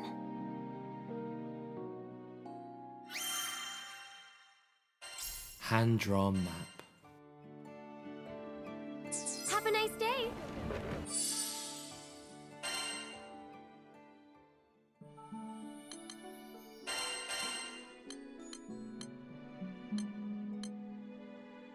A simple map of Dolly, A simple map of Dolly Island drawn by Ferry. She has kindly placed a mark in the corner of a set of ruins. Here lies a small tomb in quiet peace. Aww. She's so sweet for that. Ferry's incredible. Yes, can I help you?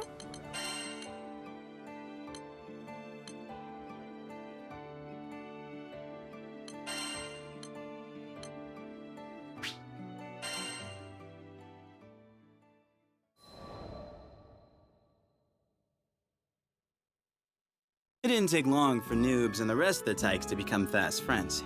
Oh, that's the nickname they gave to the boy from Tempeal, by the way. Noobs. Within weeks, Noobs had transformed into one of the brightest and most active kids in the city. But he'd had a reason to be sad. Turned out, Noobs had lost his parents in the Tempeal incident. He'd moved to Folka after being adopted by relatives. Poor kid deserves some sweetness in his life, after all that bitterness. I did what I could for him, bringing my best creations to the Blue Sky hideout. Today's special was one of Lancey's favorites, Vane's Paradise Pudding. Smooth, creamy, and so very rich. The sugar had apparently put the kids in a talkative mood. They'd barely gotten their spoons out of their mouths when they started competing for the title of Best Food Commentator. Eventually, this evolved into a debate on which Vane creation was the tastiest. Captain Skip claimed it was the cookies I'd given them the day we met, because they were seasoned with memories. Pretty poetic for a kid of like 7. I love those cookies too, though. They're a recipe from Grandma. Even Noobs was eager for a piece of the action. Warmed my heart to see the shy little guy come out of his shell. But you know how it is with this world. The skies are clearest right before the storm. Vane, why are you doing this to me? You must play as Vane for this quest. I know I'm already ready. I'm ready. Give it to me, Vane. Last night. My next visit to Folka, I could tell something was wrong as soon as I stepped foot in the city.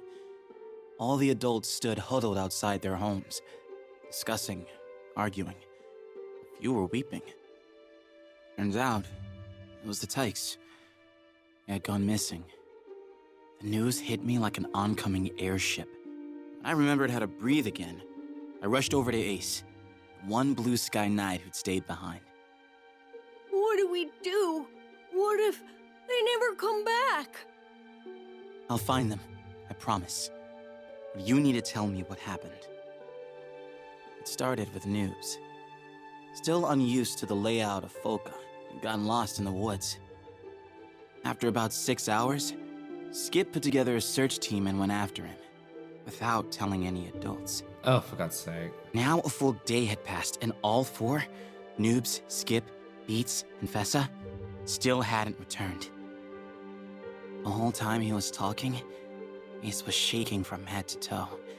I put both my hands on his shoulders and gave him the warmest smile I could muster.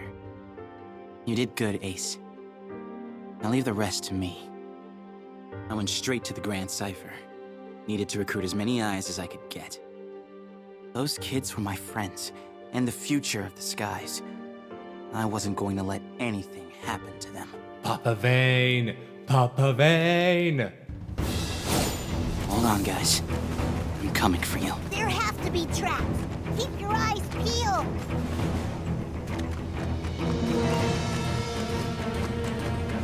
This fruit, it's still fresh. They have to be near. I think I've liked Vane's side story the best, to be honest. He's just a great guy. They'll be fine. I know they will. Oh my God, you can hear the rising panic in his voice. Out of my way! Now! Let's do this. It's up. Understood. You got it. That was us. All credit goes to you, Vane.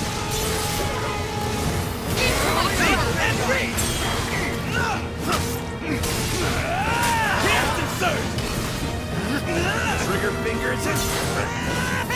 This is gonna burn.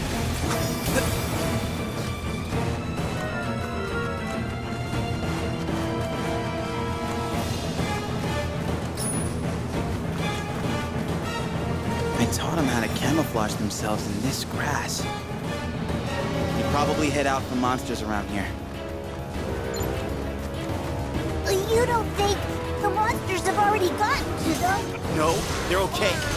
We have to go.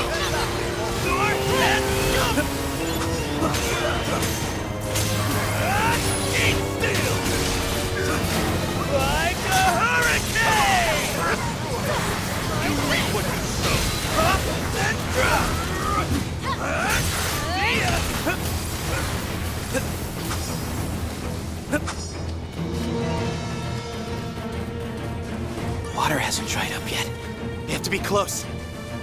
I can imagine now that we've got Lancelot on squad, Vane being so like I'm coming!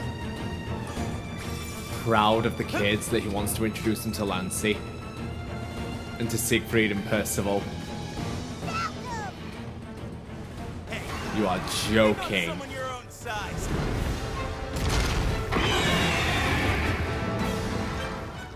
Let's go. Sir Chef! You guys aren't hurt, right? Just wait a little longer. This will be over in a jiffy.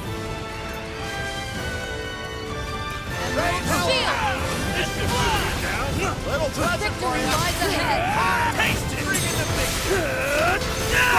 Roger. Teamwork, baby! Oh, yeah! Go on, say more! Bring it I do on, my bad best. guys! Spend it all on the bullet.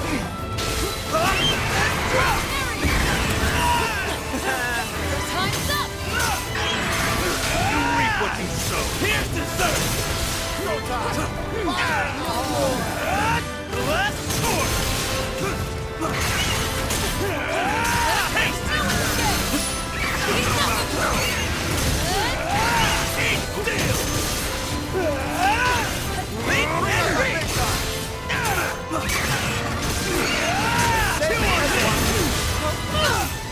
This is gonna burn. Here's dessert! Get him! Firing! You have it right! Glad you're on the team. Just doing my job. Little payback.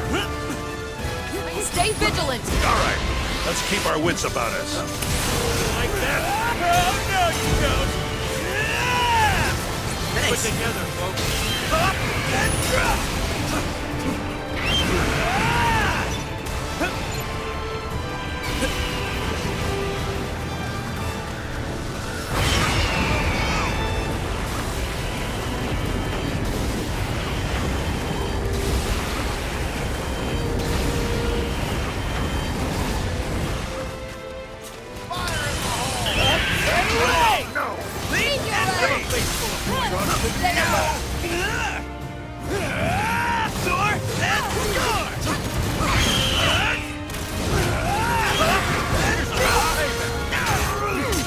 Hungry? Help yourself to some justice! Throwing pain? Rack up! Yes, sir! Piercing? Sir, what is this? Going in. Watch this! You're dying out there! Like a hurricane! Catalina! I'll settle this. Behold the pinnacle of swordsmanship. Shy as one! Absolute zero! Where's that gold? It's like he's a real knight. These poor kids. It's go! Chew on this! Ever taste hot enough for you? Hey, gorgeous! Over here! This is gonna burn. How about no? Eat potato! Get them, Mary. Let's score! Got something for you. Taste what you sowed. Enough of you. Roll it for you! Fire in the hole! Take a hug! Come on! How about I'm feeling it! Trigger finger set you down! Up and lay on him! How about Let that? me pull it! You're all mine! Let's do this! That's one like that! Oh, yeah! Here's dessert! Up and away! Withdraw if you're injured. It's about to get ugly! So, I can't get up close and personal with him? Lead and reach! Eat steel!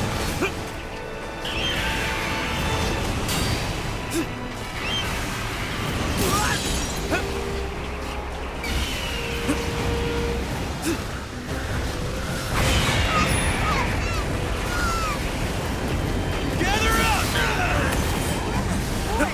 Over here! I'll cover you! Here's a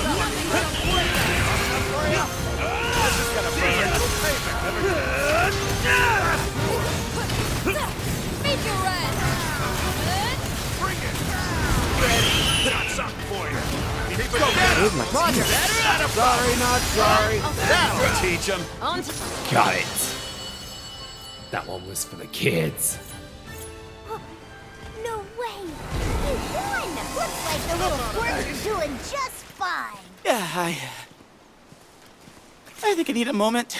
I'll protect you. Stick close to me.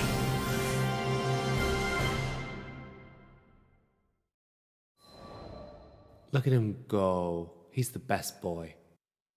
Thanks. You did good, Sir Chef. Skip still had enough in him to put on a brave face. That was a good sign. As I checked the rest of the tykes for injuries, I could feel that familiar tingle in my tear ducts. But I held it in. Kids had gone through enough. Without a grown man showering them in snot. I'm so glad you pulled through. The Blue Sky Knights really are amazing. Captain Skip immediately lightened the mood by trying to fit his hands around my biceps. Whoa, I had no idea you were so strong. Vern, who'd been hovering nearby, crossed his paws. You think those tree trunks are just for show? Vane's a trained knight, vice captain of the White Dragons. The White Dragons? Wait, Sir Chef, you were an actual knight? Yup. Oh no. The upturned eyes of betrayed innocence. The ultimate technique. I started to sweat. I mean, yes, technically, but I hadn't actually lied to them, but hiding the truth was just as bad.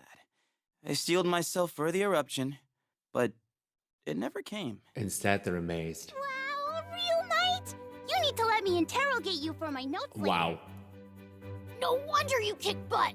Dude, awesome! Yeah, it is. I should have known. Those kids would never turn on a friend. Yeah. Oh, good God. Vane is the best boy in this game. Party, party.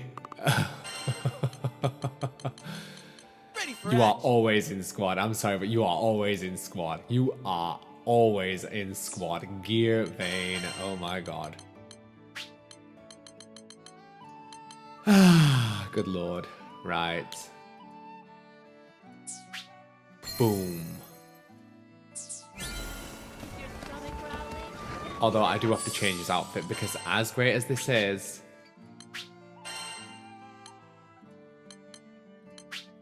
that's his best one. I'm sorry, but it is. It's his best one. Hello there.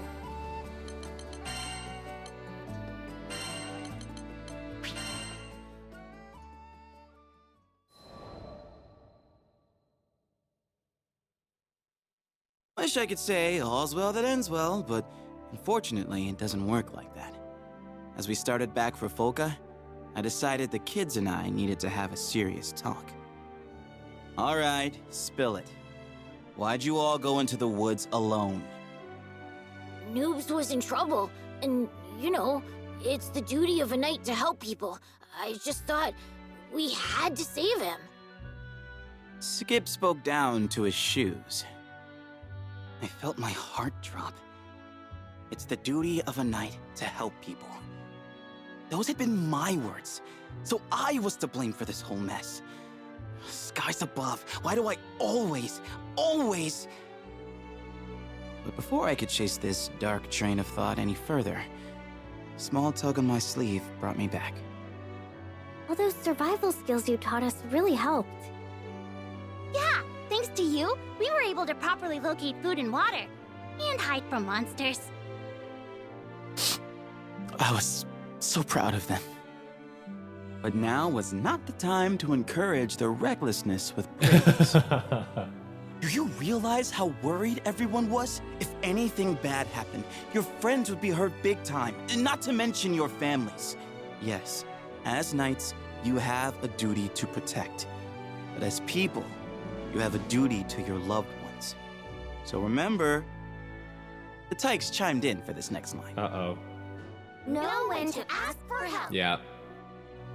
Okay, now it was time to be proud. Crouching, so I was eye to eye with the Blue Sky Knights.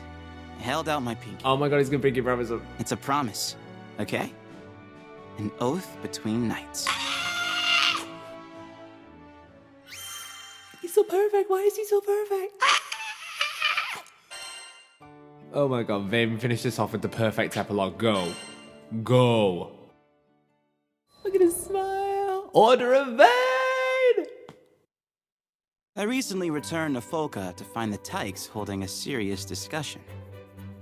According to Skip, they were in big trouble for marching deep into the woods without adult supervision. As punishment, the Blue Sky Knights had to disband. The kids didn't look too upset, though. Au contraire. Skip stood, feet apart, head high, one fist reaching for the sky. Today, we form the Order of Vane. Guess they'd found a loophole. I mean, what do the grown-ups expect? These kids were joined at the hip. Oh. No one's found the hideout yet. I say we train there till we're all super cool knights like Vane. Oh. Kids and their stupid dreams, right? Cry, Vane. Cry. Cry, Vane. You know, I never thought that one day I'd have a group of mini-me's. Which is nice, but also kind of scary. Yeah, it is. Because what if you set a bad example, let them down the wrong path, on and on? That applies to so many other people as well. Them run and hide. But that's not what knights do. We stand our ground. We support each other. And with the best friends in the skies looking out for me, I know I can become just the kind of hero these kids deserve. He's the fucking best. I'm so proud of him. That's my boy. Overheard conversation. Okay. Okay, that one really got me. Okay. Damn it. Damn it. That one really got me. Okay. Now I'm crying. Okay. Oh god. Okay. Alright, the next big bug brawl is next week. Any questions? Guess it's time to bust out my secret weapon. The super bug I caught is the biggest, baddest bug ever. You actually just discovered a new species, Beats? I'm gonna win the tournament, just watch me. Another exciting day in the lives of a certain knightly order. Oh, stop it. Well, now that we know why they call him Papa Vane. Yes, can I help you?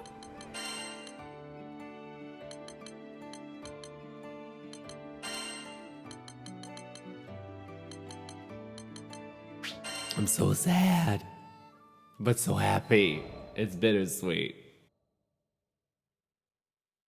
Hans took me to Grassgard. As an artist's soul is mirrored in their brushstrokes, so too is a lord's character reflected in the state of their dominion. Everywhere, you could see Ludwin's gentle touch. From the full fields, to the content faces of the farmers, to the laughter of children and adult alike that filled the air. What do you think of our humble land? I tore my eyes away from the bright orchards and turned to Hans. It's beautiful. It may not be large or bustling, but I've never been to such a peaceful dukedom. I'm sure his lordship will be pleased to hear that assessment. Suddenly, I found myself curious. Earlier, you said that the ancestral trials would teach Ludwin how to rule. But judging from what I've seen here, he is already a capable lord. What more would you like him to learn? Hans smiled tenderly, as a grandfather might when speaking of a beloved grandchild.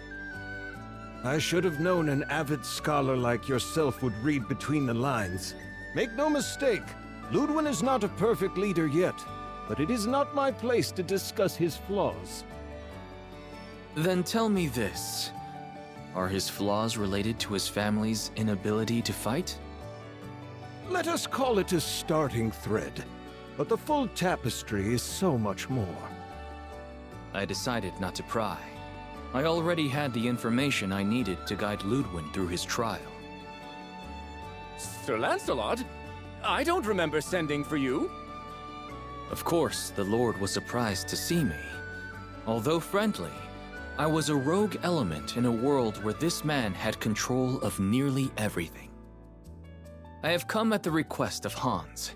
He would like me to assist you in deciphering the tome. I see. Hans does have a knack for meddling in his lord's affairs, but I welcome you all the same because, to tell the truth, I'm getting absolutely nowhere. I smiled, despite myself. It was nice to meet a noble who wasn't spilling over with pride. Hans beckoned me to his desk, and I leaned over the old tome. What do you make of it? This must be child's play for a famed warrior scholar. He looked at me with expectant eyes. I'm sorry, but I can't decipher this. We will need to enlist the help of an expert. Expectation turned to astonishment. Lancelot, though you fight like a storm, your mind is as clear as the stillest of ponds. I can't believe you'd need to ask for assistance. Can't you? Every second I spend on the battlefield is a second away from the library. Ludwin hesitated a while longer, but when I strode to the door and held it open for him, he sighed and relented. No one in either of our circles was well versed in ciphers, but that was a matter of small concern. I knew an information broker. Zothba put me in touch with a language scholar who delivered a key to us within a fortnight. Well, I'll be. The clue was in the names of my ancestors. Ludwin stood up behind his desk and stretched, and the lines of care and worry melted from his face. He must have had many sleepless nights poring over the withered pages of the tome alone. Thank you, Sir Lancelot. I can finally read the damn thing. It's only a matter of time now until I find the sword. It was my pleasure. I look forward to news of your success. But I already knew. Before the unearthing of the blade, Hans would come to visit me one last time.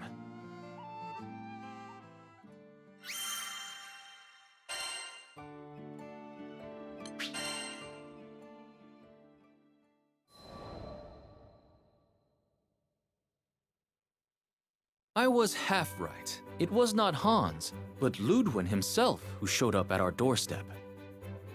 I deciphered the record, and I know where the sword is buried! He was so excited he completely forwent pleasantries.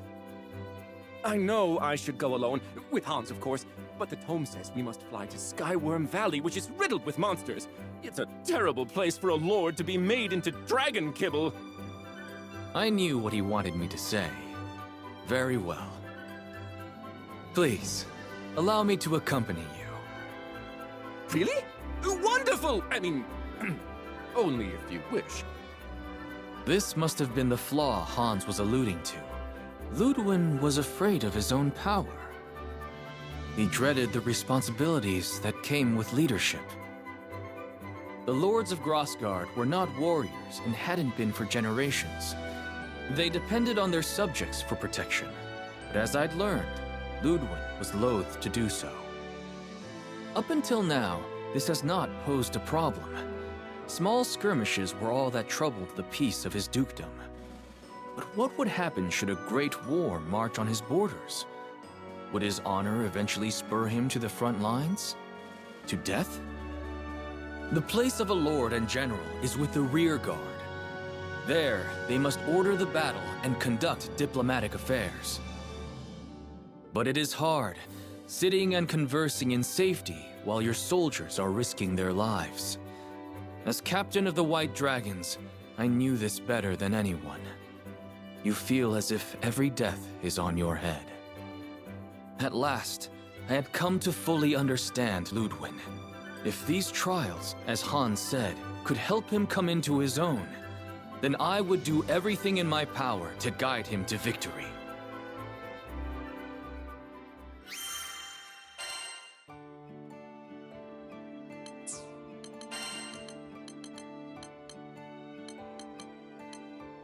Oh god, there's gonna be another one. Another fight with Percy. The next morning, I paid a visit to the Defense Corps headquarters. I did not receive a cordial welcome. You're that redhead. Why'd you come back here? To supply you with counsel. Now hearken to me. The soldiers could only look on in wonder as I continued. Order is the basis of any kingdom, great or small. It is what establishes harmony in music and builds peace out of strife. You are its keepers and conductors. Take pride in your duty. To this, the soldiers could find no response. I went on. You told me you cannot fight because Roland is gone. You are mistaken. Comrades give you courage, but true strength must come from within. You cannot fight because you are weak. There followed a moment of silence. Then the Corps encircled me. We didn't ask for your advice. Grab him! Throw him out! But I fixed them with a look. I have said nothing you did not already know. If you can see your faults, why not mend them? Begin by overseeing your daily tasks, for habit is the mother of success and failure. That's it! You won't shut up? Then we'll make you! I evaded the soldier's blow with a step.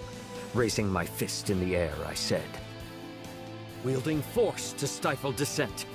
Already you overstep your power. But I will not be silenced so easily. In one wave, the whole Corps rushed upon me, but they were like water breaking upon rock.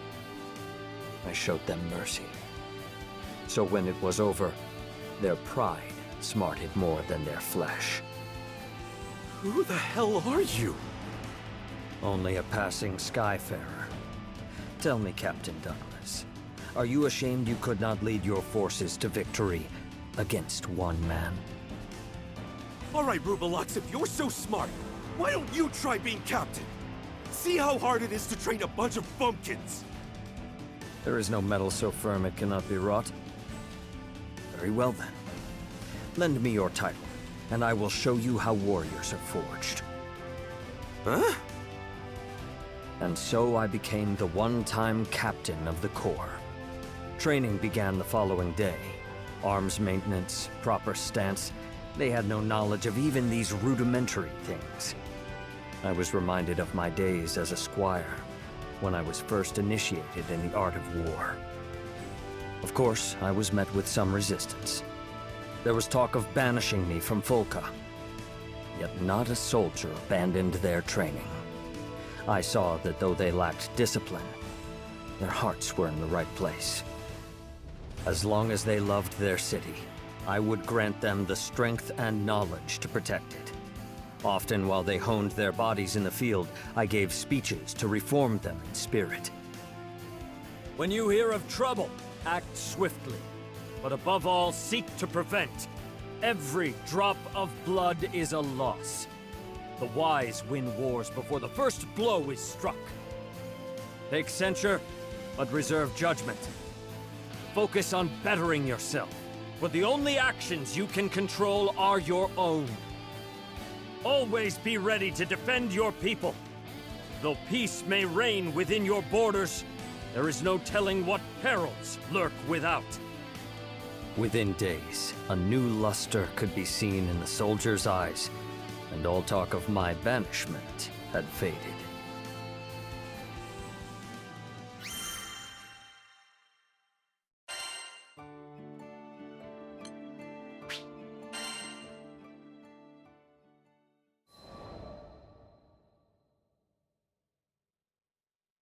The training of the Defense Corps proceeded smoothly. Guess you know what you're doing. All right, Rubelux. You can run this outfit a little longer. Though they barked and whined, former Captain Douglas and his soldiers endured my training. The time had come for Fulka to see them reborn. I proposed a patrol, the foremost duty of a guard, for evil, infirm of purpose, dares not stir beneath a watchful eye. That's a bad idea. I looked sharply at Douglas, who paced back and forth. Why do you waver? Why do you think? We've been losers our whole lives. We can't go out there now and dance around the place like we own it. They're gonna laugh at us. As a soldier, you must not weigh pride against duty. Now, this is a direct order from your captain. Move out. All came to pass as Douglas feared. In the streets of the city, children pointed, men jeered, and women laughed. Behind me, I could feel the will of my band weakening. Do not falter. Remember, shame should not hinder, but rather drive you to do good. The eye sees only the present, and the past is soon forgotten. There was no more I could do for them. The Corps would have to reclaim their own honor. I led them on without another backward glance. Hey, look! It's the March of the Freeloaders! Must be nice getting paid to take a little stroll! These barbed words were slung at us before the tavern. The speaker was a red-faced man, no doubt set on by excessive wine. I slowed my pace. It was true that the Corps had brought this scorn upon their heads, yet what remedy could poisoned tongues offer? I never intended for them to be thus reviled. Turning, I walked up to the drunkard. You got a problem, big guy? The man shook in fear. But I did no more than bow to him. Forgive us. It is the part of a leader to bear the faults of his followers. For who will answer to a lord that will not answer for them? I am now the captain of the Corps, and speak on their behalf. We have failed you in the past. For that, we are sorry. But these soldiers are now changed. Give us time, and I swear on my honor we will set things right. Amazement flashed into the man's eyes, clearing the fog of drunkenness. Shamefaced, he hurried away. I wanted to apologize, Captain Percival. Douglas's voice sounded behind me. It's our fault you had to grovel to a juicehead like that. Enough. I held up a hand. Power is ever conjoined with responsibility. I did no more than duty commanded. Now come. The day wears on. It is time for training. At the guardhouse, the men fell to their drills with vigor. Put your back into your swings! Stand firm! You are the first defense of your people. Bear yourselves with pride! Yes, sir! Their voices were clear, and their movements strong. Soon, I thought, they would be a match even for the forces of Avia. Why not just chat?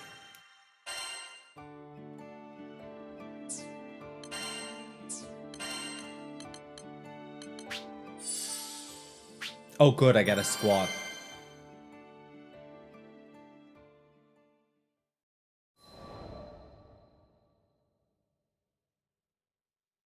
Bad news!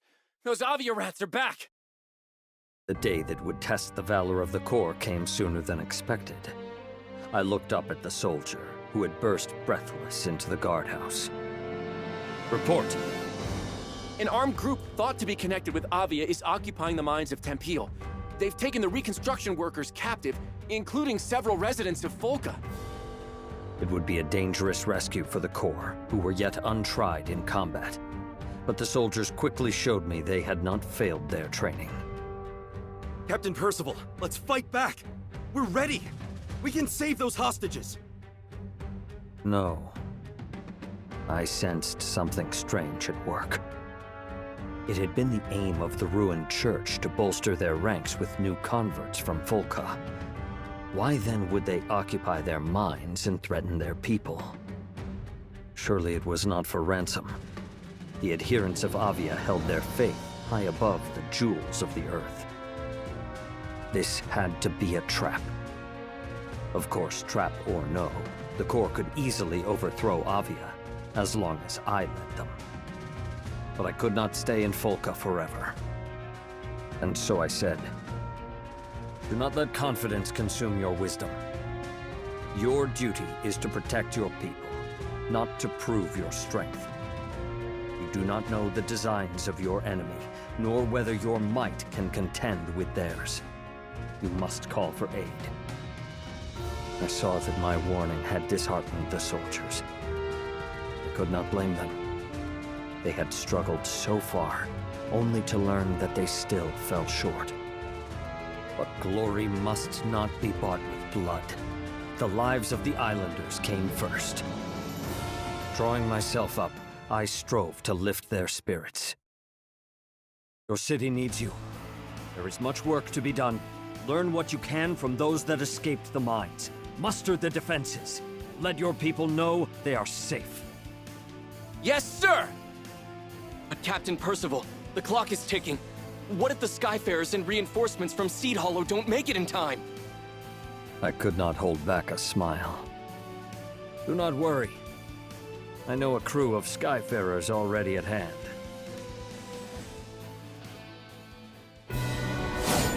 First, to secure We gotta the wait just one hostages. quick second. My TV has died. Ah! Turn back on, you slut!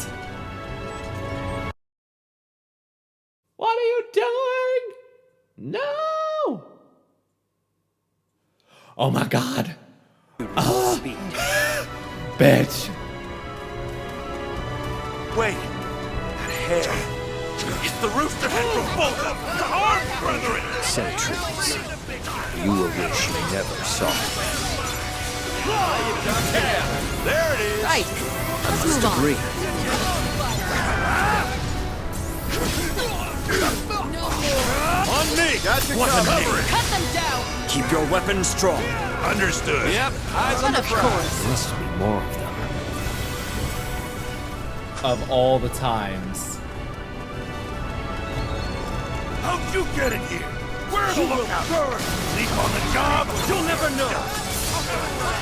Great work! You have my blade whenever you need it. You know what? Just for that. A blessing from your lord. Back to the board. Sucks to be you! Little present for ya! Get up! Eat land! That's on a swivel, people! I won't fail you. Roger Dodger! You reap what you sow! Now for ruin!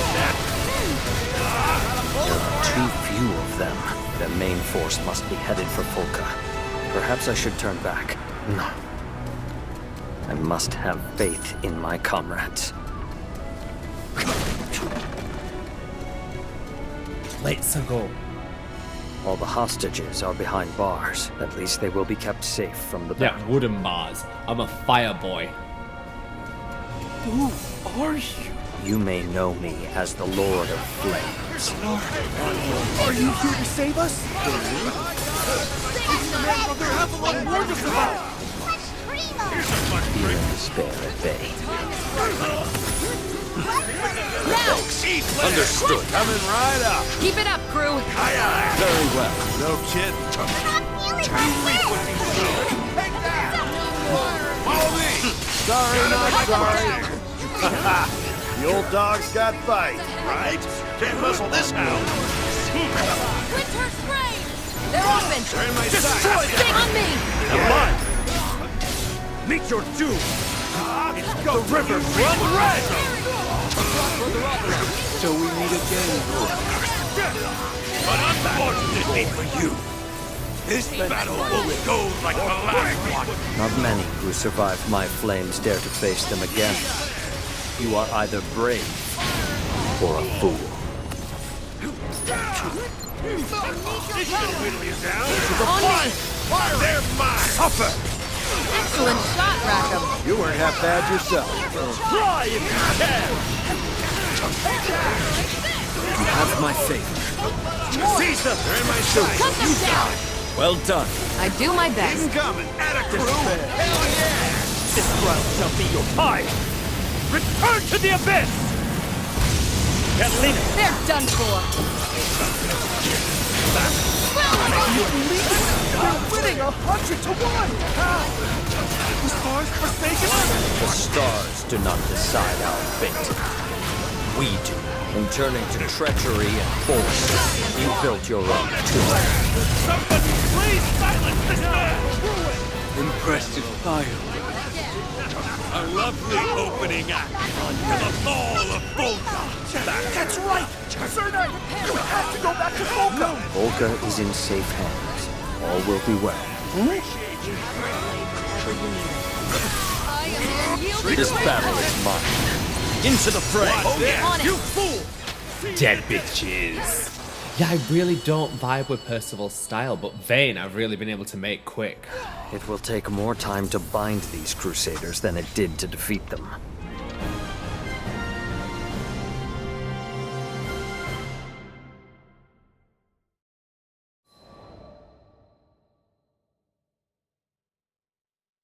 I bound the hands of the Crusaders and turned them captive toward Volca. Why, here's a stalwart little interloper. You could do far better than skyfaring, you know. Keep silent. I will not listen to the lies of a false prophet. Then I guess you won't believe me when I say the mines were just a diversion. We sent our main force to Volca. They'll have captured the city by now. We'll raze it to the ground and build a new Church of Avia on the smoking ruins. The preacher continued to lay bare his plot, though I had no desire to hear it. I know this backcountry is filled with scurrying field mice. You skyfarers were the only real threat. If we could keep you busy elsewhere, say, in some nice, dusty mines, then taking Volca would be like stealing candy from a baby.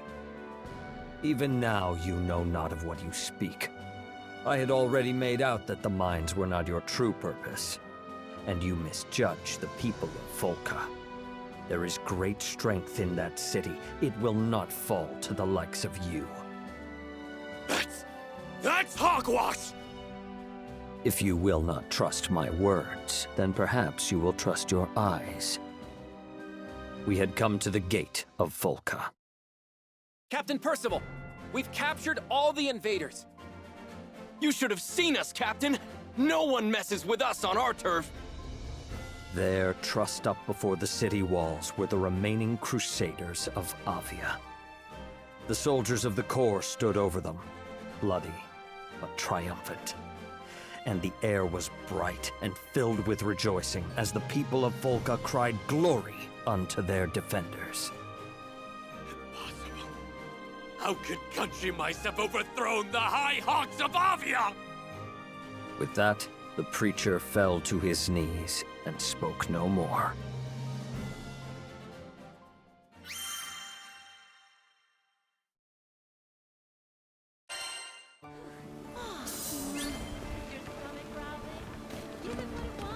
Right. Yes, can I help you?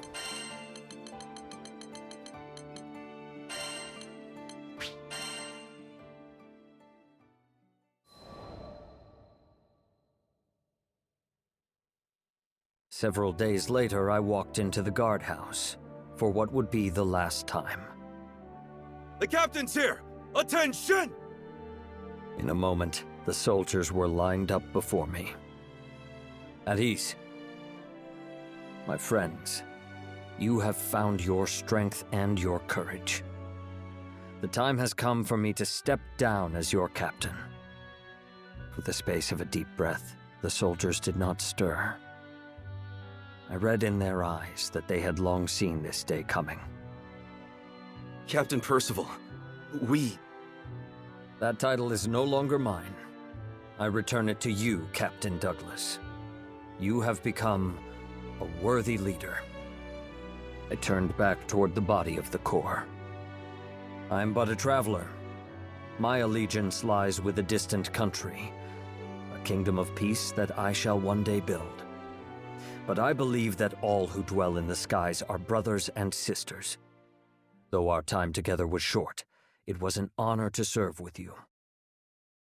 You have shown that we need not be chained to our pasts, that valor can be kindled in every heart. When I raise my kingdom, I hope that you will one day visit to impart this lesson unto the knights there. No, Sir Percival. You can count on me. Me too! It's a promise! Mirth welled up within me. In one thing I thought, the Corps had not changed. They could still make me laugh.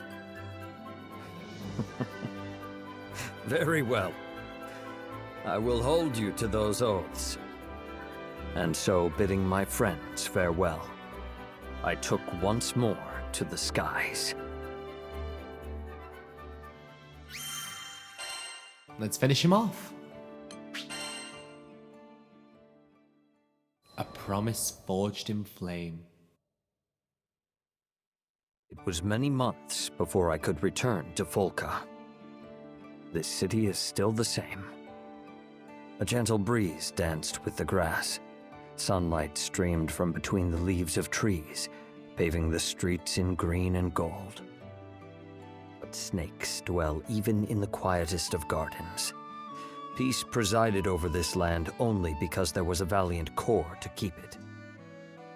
I was once captain of the Fulkan Defense Corps, and though our paths led on to different ends, they would ever be my friends and comrades. In my heart, I saluted them. Wait, aren't you? Well met. I was not surprised we crossed paths. Folka was a small city, and I knew the Defense Corps kept vigilant watch.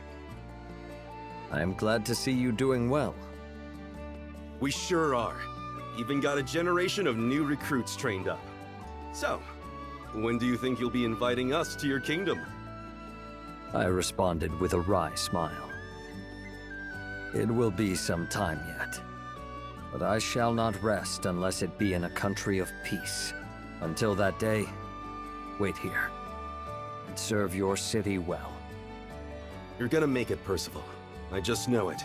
In the meantime, I better practice my curtsy, huh? I regarded Captain Douglas and his corps. Here were soldiers that had once lived in shame, but courage had been kindled in their hearts, and like candles they now passed its light to others. So does one good turn give rise to another, and valor begets valor. Perhaps the rise of my kingdom was not so far off after all. A fitness training program. All right, see you.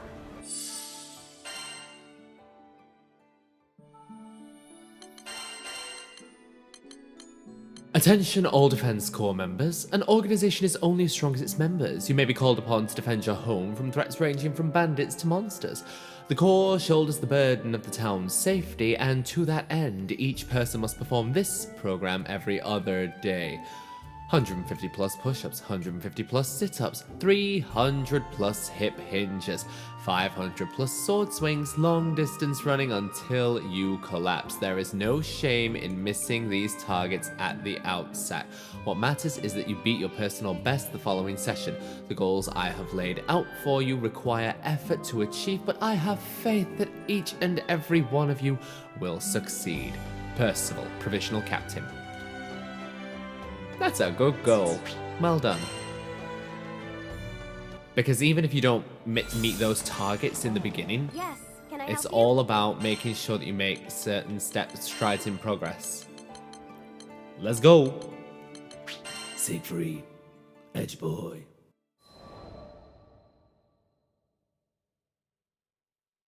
I entered the warm wooden interior of my cabin on the Grand Cipher, carrying an armful of books.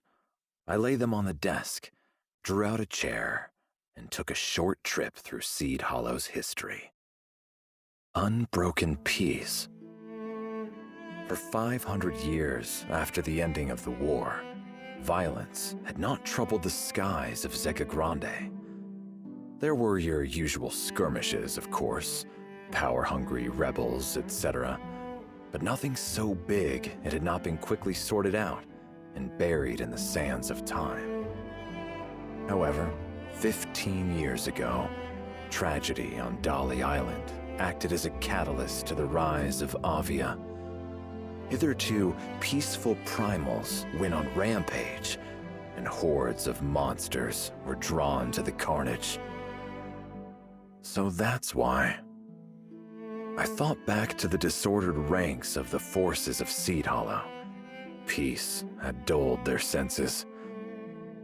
They had forgotten how to handle swords and spears, forgotten how to manage monsters, each one vastly different in shape and movement.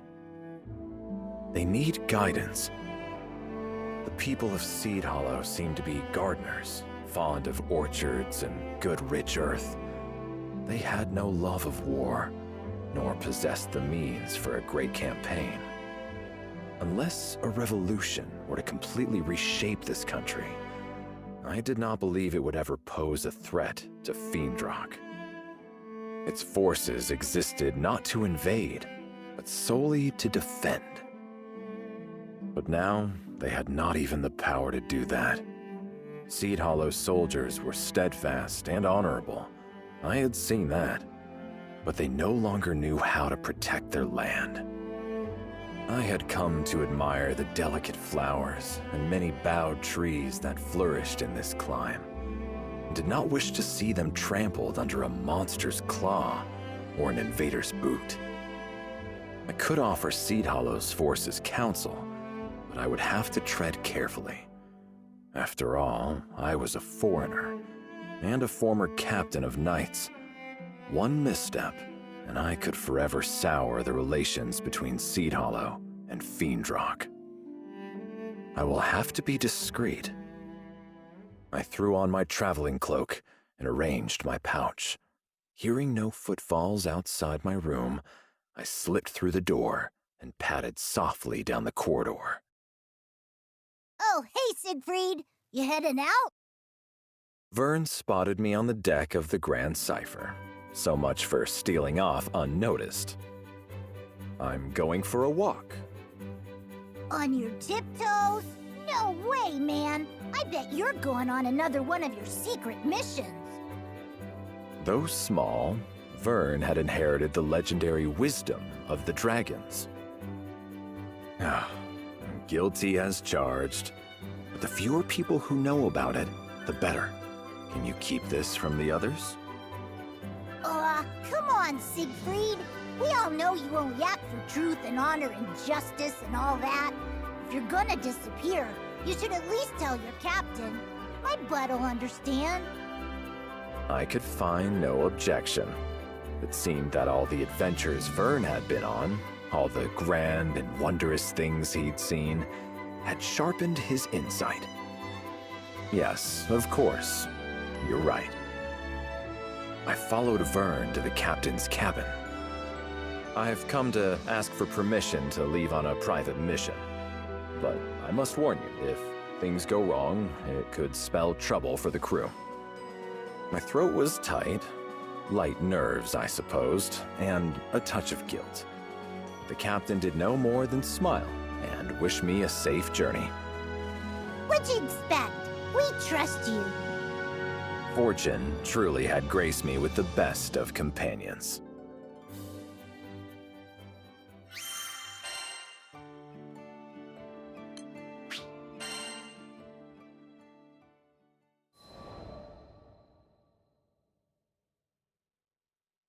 I strode through the gates of Seed Hollow. So, what you gonna do here? With a dragon on my tail. I would like to ask you the same question. Why did you follow me? Curiosity. What's a cool knight like you always doing when he leaves the Grand Cipher? Curiosity killed the lizard. But no matter. Vern and the captain had offered me their complete trust, so I could do the same in return. Besides, if anything were to happen, I'd be there to protect him.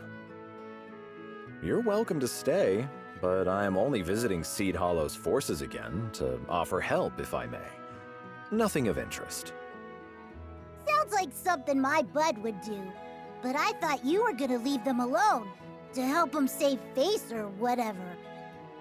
I was, but I realized that In the end, the safety of the people is too heavy a price to pay for pride.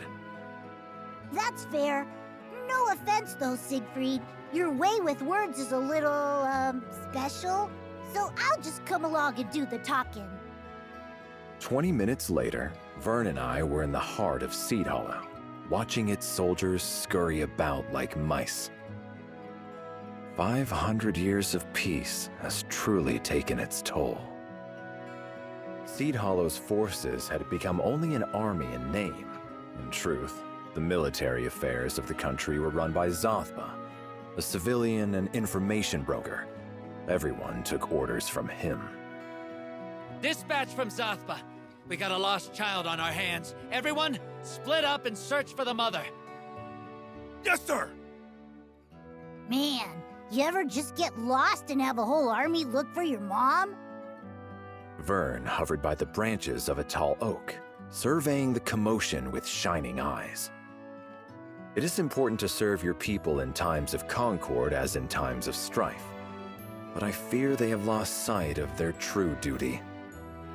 There is a saying, it is better to be a warrior in a garden than a gardener in a war. Peace should never so lull a nation that its defenses are abandoned and its soldiers turned into clerks and errand boys. Captain, new orders just came in. We're being sent to clear a horde of goblins camped right outside the city.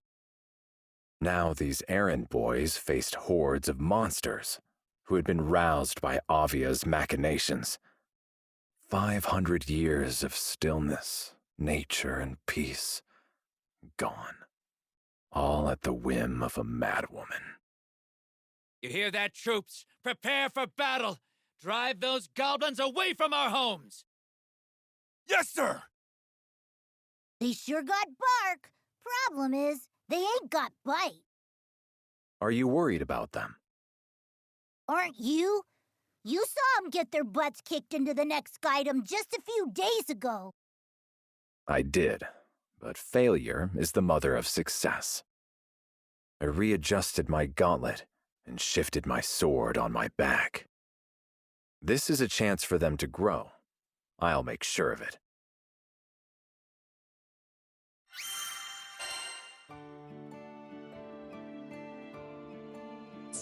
Oh god, here we go.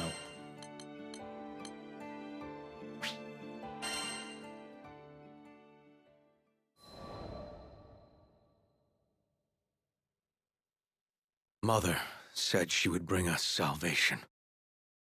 It was a glorious message, and for that she gained a devoted following. As for me, how could I doubt the woman who pulled me from the fiery wreck, who raised me as her own? I thought that together we would save the Sky Realm, even if it meant cutting down any who opposed us. But over time, the sacrifices began to mount. I struggled. My reason battled with my heart, which battled with my conscience. Mother was pure and righteous, but to sacrifice the entire Sky Realm... No. She just lost her way for a bit. She'd wake up one day and see she had strayed. As her child, as her defender, I wanted to believe that she'd change for me. Even at the very end, when I was forced to turn my sword on her, I was praying for an alternative. Any alternative.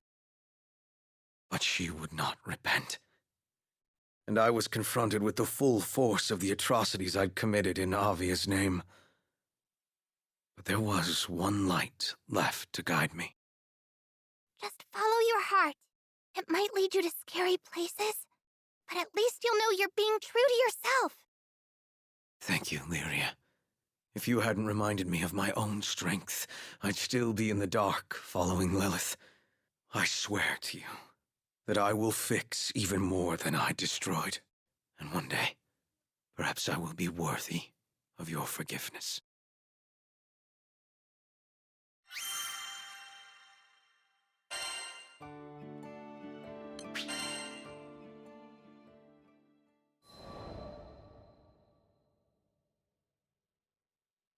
"15 years ago, Dolly fell prey to a violent catastrophe. One that still lives etched in my mind. There was an explosion. Immense and sudden. My home went up in flames, and with it the only life I had ever known. People were fleeing and dying in all directions. The air was filled with screams and the smell of burning. Then I heard it. The soul-piercing roar of a dragon. My short life should have come to an end that day. Except... It's okay. Let me be the one to save you. salvation came in the form of a kind woman. Her name was Lilith, prophet of the pilgrims of Avia. From that day forth, she was both my mother and mentor. I worshipped her. And the thing about devotion is, it makes you blind.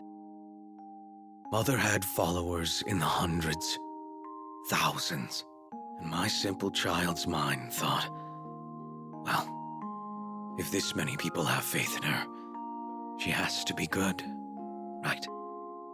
I wanted desperately to be of use to her. So I trained to be the perfect guardian.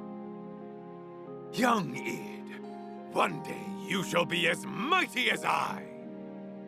General Galanza taught me how to fight. You wouldn't want the other pilgrims saying you're riding your mother's coattails, would you? Then you must prove yourself. General Magliel taught me why we fight. Her training was harsh, but that's how I acquired the makings of a general.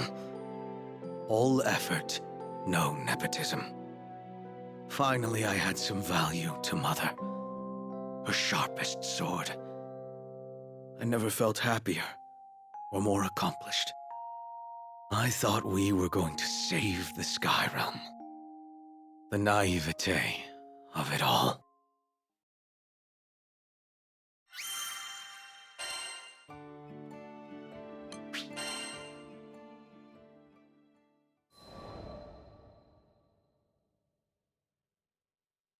After we captured the Shaman of Salvation for Lilith's cause, I was assigned to be the girl's keeper.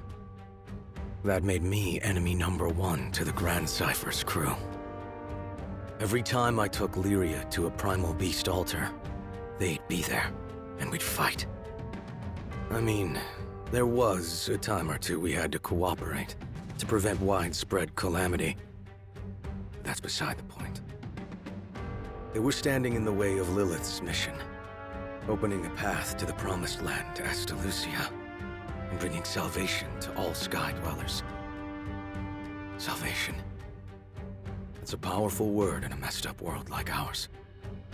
No wonder everyone got roped in by her lies. Lilith was no more than an astral desperate to return to her home dimension, and she would have sacrificed the whole Sky Realm to do it. I tried to reason with her. Might as well have asked an avalanche to change course. So I turned to prayer. But what are hopes and belief without action?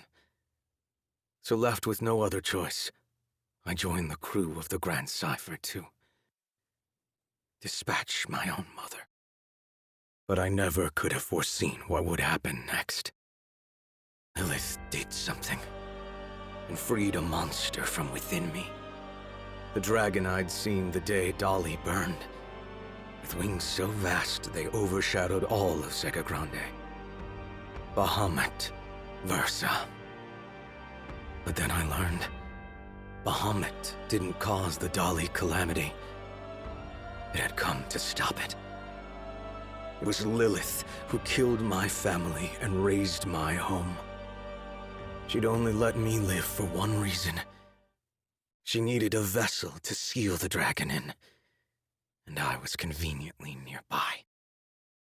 She'd raised me to win my loyalty and protect herself from the god of destruction now living inside me.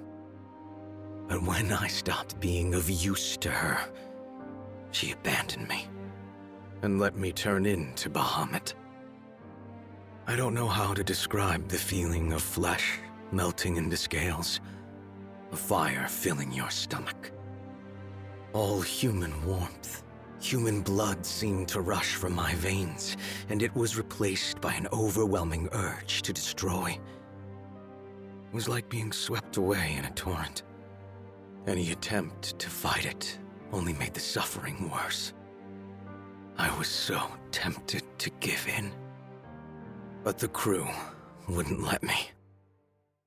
Apparently, the captain was sure I wouldn't lose my soul battle with Bahamut. So to help me along, they decided to beat on the dragon from the outside until he coughed me up. Yeah, not the most elaborate plan. But it worked. The whole time they were fighting, they called my name, and the sound of their voices brought me back. I split myself from Bahamut, then joined the crew to take it down. We had our losses, though. Bahamut hit me and the captain with a blow that sent us hurtling into another dimension. A man named Roland dove in to save us, sacrificing himself along the way. And that's how we came back to Folco without him. Roland used to be the local Mr. Fix-It, by the way. And I took up that mantle. I owed him that much. And I figured it'd be a first step in making amends.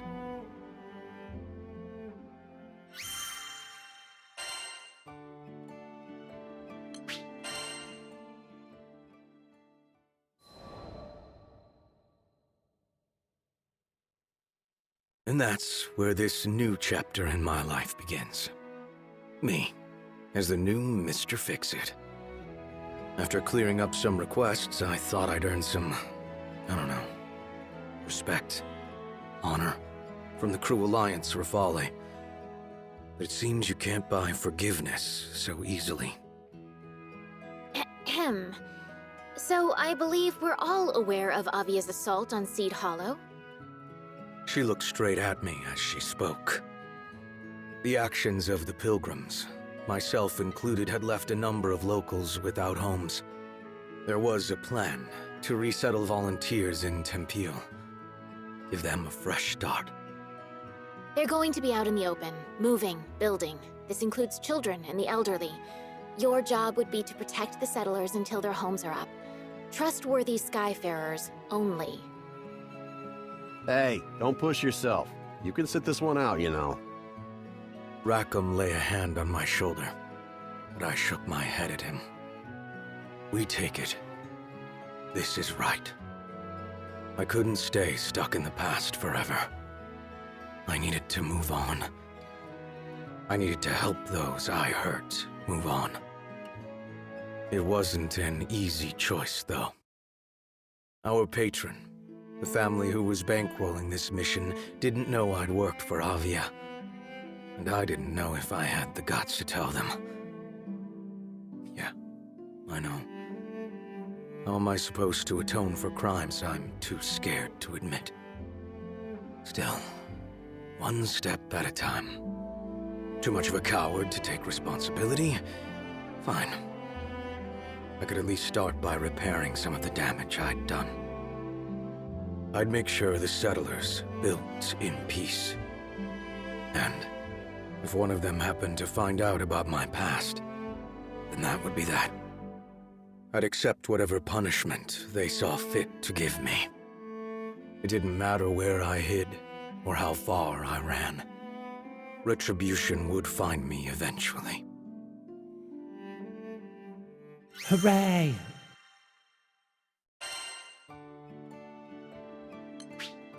You must play as Id for this quest.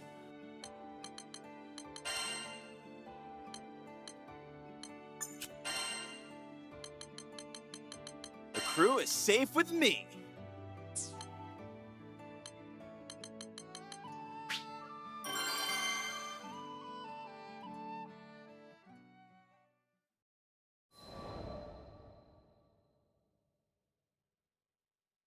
The ride to Tempeal was uneventful. The proposed relocation site was set near an old storehouse by the river. There was water here, and the building could be repurposed for homes. The migrants dragged their feet and often looked back towards Seed Hollow. Most had been born and raised there. We'd been hired as bodyguards, but for the time being at least, all was quiet. Just the sound of wind and running water. Patrols didn't take long, and only 1 or 2 people had to go at a time. The rest of us found other ways to keep busy. Carrying supplies, repairing the storehouse, prepping materials, cooking. Whatever needed doing, we did it. While the adults were building the new body of the village, the children, they were forming the new heart of it. It's amazing how kids can find happiness in just about anything. The world's fresh and new to them. Down by the river, they discovered unfamiliar plants and bugs with funny shapes. In the old storehouse, they looked for hidden treasure and lost stories. Sure, sometimes they got in the way of work and were scolded, but you could tell the adults appreciated having the kids around. It gave them hope. Io and Lyria were their self-appointed babysitters. They called it serious work, but it looked like fun and games to me. Those kids didn't have a care in the world. Well, all except one of them. There was a girl who would always glance my way, pretty much from day 1 of this job. I say girl, but she was a Harvan, so her age was hard to pinpoint. But she played with the kids more than she worked, so I assumed. Anyways, turned out she was a teenager. That would explain the looks she gave me. I don't think any kid could have been filled with such fear, such anger, such hate. Didn't take much to guess why she had a grudge against me. But she made sure I knew. It happened one day when I was on my way to the storehouse to stack some freight. She was in my path, and since I had a load of boxes in my arms, I almost bowled her over. Don't come closer! Her voice was loud and shrill. I won't hurt you. I promise. Yeah, right. Everyone else might have forgotten you, but I haven't. We're here because of you. Her name was Shiralu, 14 years old. Parents volunteered to come on this resettlement mission after they had lost their livelihoods back in Seed Hollow. She had reason to hate me. During this whole exchange, I felt strangely relieved. No more waiting in the shadows, trying to work up the courage to atone. Atonement had come for me. Why are you here? To take our new homes? Never. I only wished I were better with words. To convey even a fraction of the guilt I felt. To give her even the slightest comfort. Not a day goes by where I don't regret what I've done. I wanted to tell her I was ready to repent, but my voice came out flat, insincere. I don't believe that for a second! You're a liar! A liar and... But she was cut off by warning bells. I raced back to the settlement center, where I found Rackham. Goblin sighting! Get everyone inside the gates, pronto! His voice rose up over the cacophony. An attack! But my father just left for the storehouse! Remain here. I'll find him. I left without waiting for a response. Well, shit. Come on, hit! Just like we practiced! Reach the gate! We'll handle the goblins. Everyone's safe. Should be. Why we're here, isn't it? Now come on, we got goblin tail to kick. Stay calm, everyone. Miss me! Hit! Get it all on the bullet! It's over! Enough of you! I'll protect you! Stay close to me!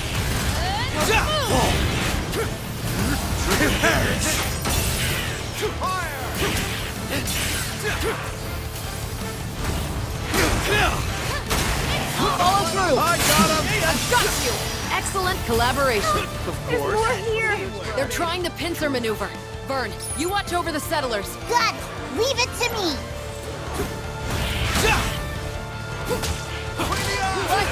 Heads up! You have my prayer. I love your work. Go on, say more. Leave it to me. You're mine!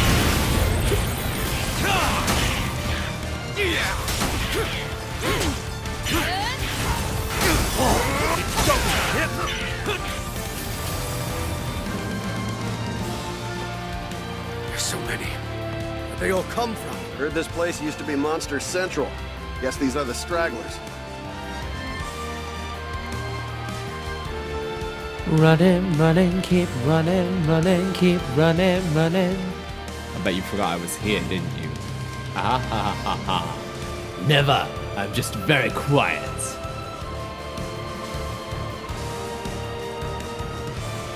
I was letting the game speak. Bad news, guys. Some girl named Shiraloo has gone missing. No, what if she... Don't assume anything, Lyria. First, we secure the area, then we start a search.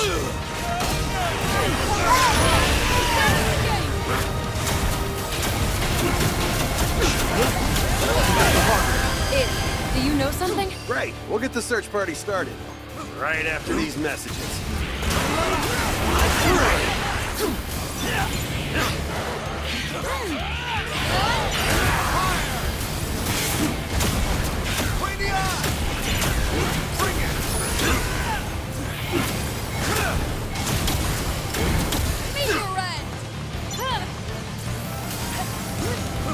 Stay down. Hey, I heard Shiraloo's near the windmill. We gotta go, we gotta go, we gotta go, we gotta go, we gotta go, we gotta go, we gotta go, we gotta go, we gotta go, we gotta go. Then what are we waiting for? Let's go. Heads up. There's another goblin band over here. What? Shiraloo, where did you go? Focus on the fight at hand. Here they come. Please be okay. We're not feeling our This is gonna burn. It's over! To the front! Get a load of this! Unbound! Your timing needs work. Look, buddy, we don't have to keep you in the crew. Perish! I see through you! Oh, this music's good.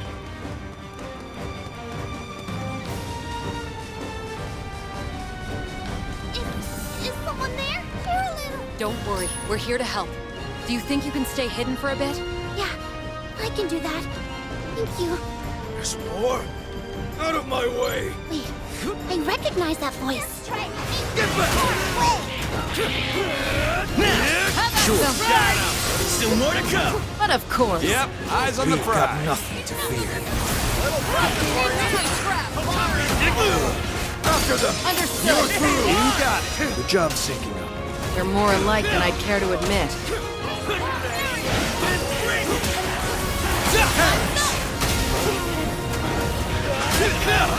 Oh, you're in for it! Now!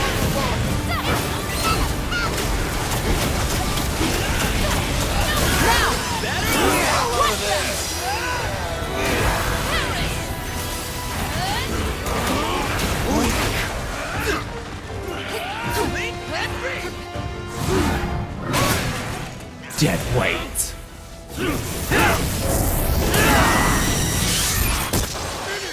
Nice.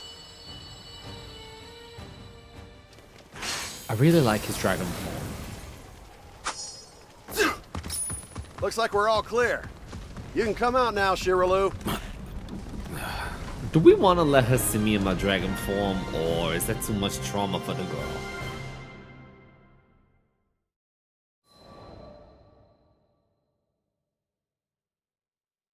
It was a close call, but we managed to find Shiraloo in time. Everything's going to be okay now. Thank you.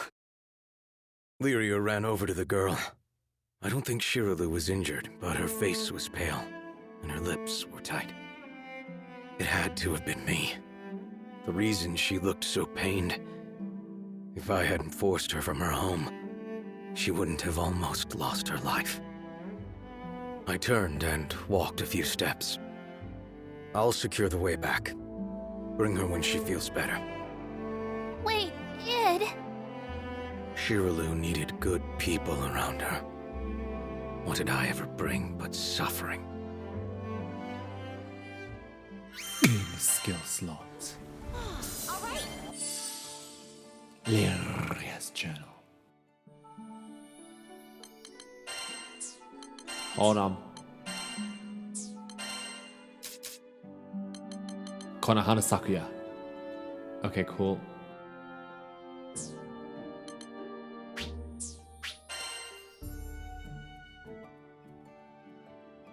This is our longest episode, and it's all Fate episodes. Hello there.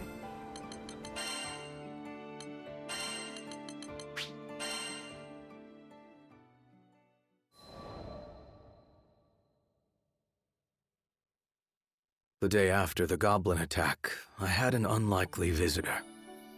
Shiraloo. You didn't have to save me, but thank you. That took me completely off guard. I searched wildly in my mind for a response, but all that came out was... I was just trying to do the right thing. Look, Avia almost destroyed Seed Hollow, and I won't ever forgive you for that.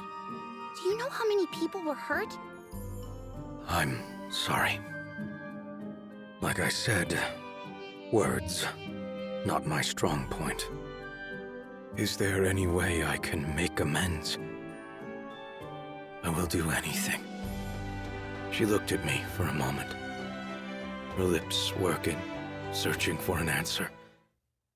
Her eyes slowly welled up with tears. Can you bring back the dead? I didn't think so. If I could trade my life for even one I'd taken, I'd have done it in a heartbeat. But she was right. Those people were gone, and never coming back. We can't talk about this now. Maybe I shouldn't have come. Have a good... goodbye. She turned and walked away. Her voice shook the entire time we were talking. With anger, I guessed. And grief. But she'd still forced herself to thank me. It hit me then how kind she was. If Avia had never existed, she might have never known the corrosive influence of hate. Our crimes went beyond the people we killed. Even those that survived, they now had to live with the trauma and sleepless nights. It was all so heavy. I was beginning to see that I'd never be able to atone. Not if I had 100,000 years and all the power in the skies.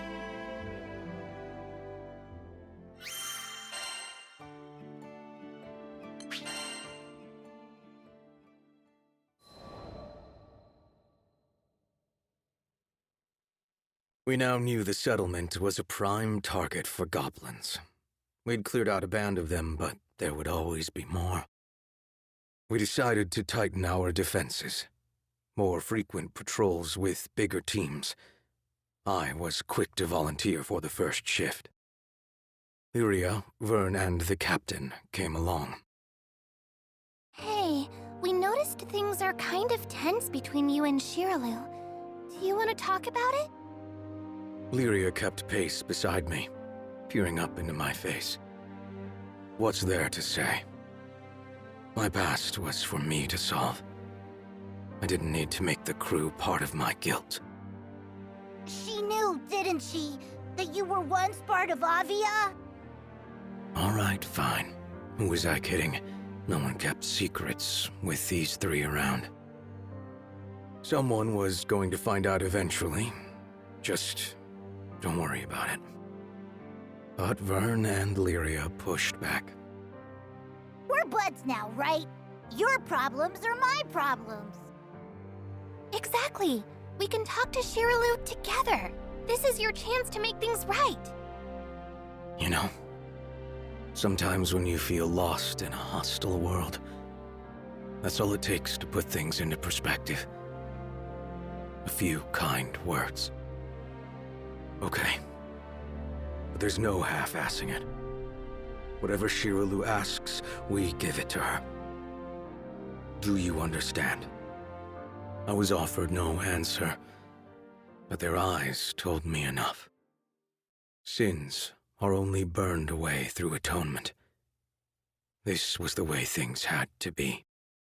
We walked for a while in silence, until finally the captain nodded. And I was told the crew would do what was right.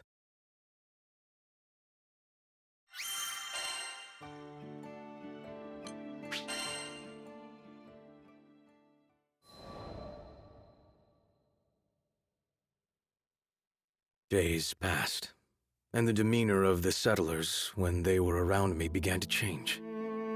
Bright eyes turned into cold stares. Open hands clenched into fists, smiles morphed into sneers. They had begun avoiding me, too. It was easy enough to guess why. On an afternoon, buried under gray clouds, the rest of the crew gathered around me in a show of solidarity. I'd recommend keeping your distance. I'm a known criminal now. I stared ahead of me into empty space. Maybe Shiraloo had told the others about me. Maybe she hadn't. What did it matter? The truth was bound to come out eventually. This was justice. But Ed, you didn't hurt anyone because you wanted to. You were being controlled. The captain knelt beside me and pointed out excuses I'd rehearsed in my mind 1,000,000 times before. That as a child, I couldn't have known the difference between right and wrong. That as an adult, I was blinded by my love for Lilith. That in choosing to turn against my family for the sake of the skies, I had sacrificed the most. Yeah, I had misguided intentions. So what? If that were a real defense, we wouldn't have any villains, would we? I deserve to be judged for my actions, and my actions alone. They all fell silent after that. Oh my god, I think we've finally done it. Oh my god, it's taken us 3 hours, but we have caught up on Fate episodes. Oh my god. Wow. I am ending this episode here today. I'm sorry it's been all Fate episodes, but at some point we were going to have an episode that was all Fate episodes. Oh my lord. There was combat. Characters have leveled up. Our team comp has changed quite significantly. We will eventually... Oh my god, there's masteries.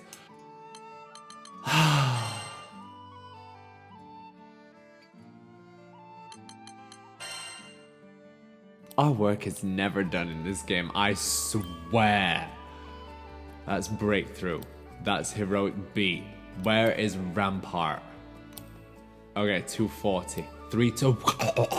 Go. Oh, it's on this one. Okay.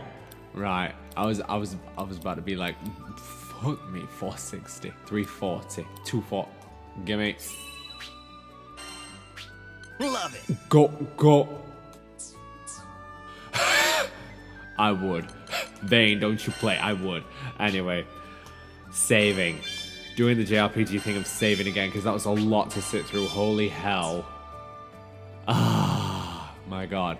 I adore this game. It fleshes its characters out so nicely. It gives each one focus, depth, especially when you go looking for that content, and then rewards you as a player for going looking at that content. I am going to wrap it up here. Take care of yourselves, look after yourselves, look after each other, and I will see you all next time. Catch you guys later. Good night. Oh my god, that was a long episode. It's going to be a bitch to edit.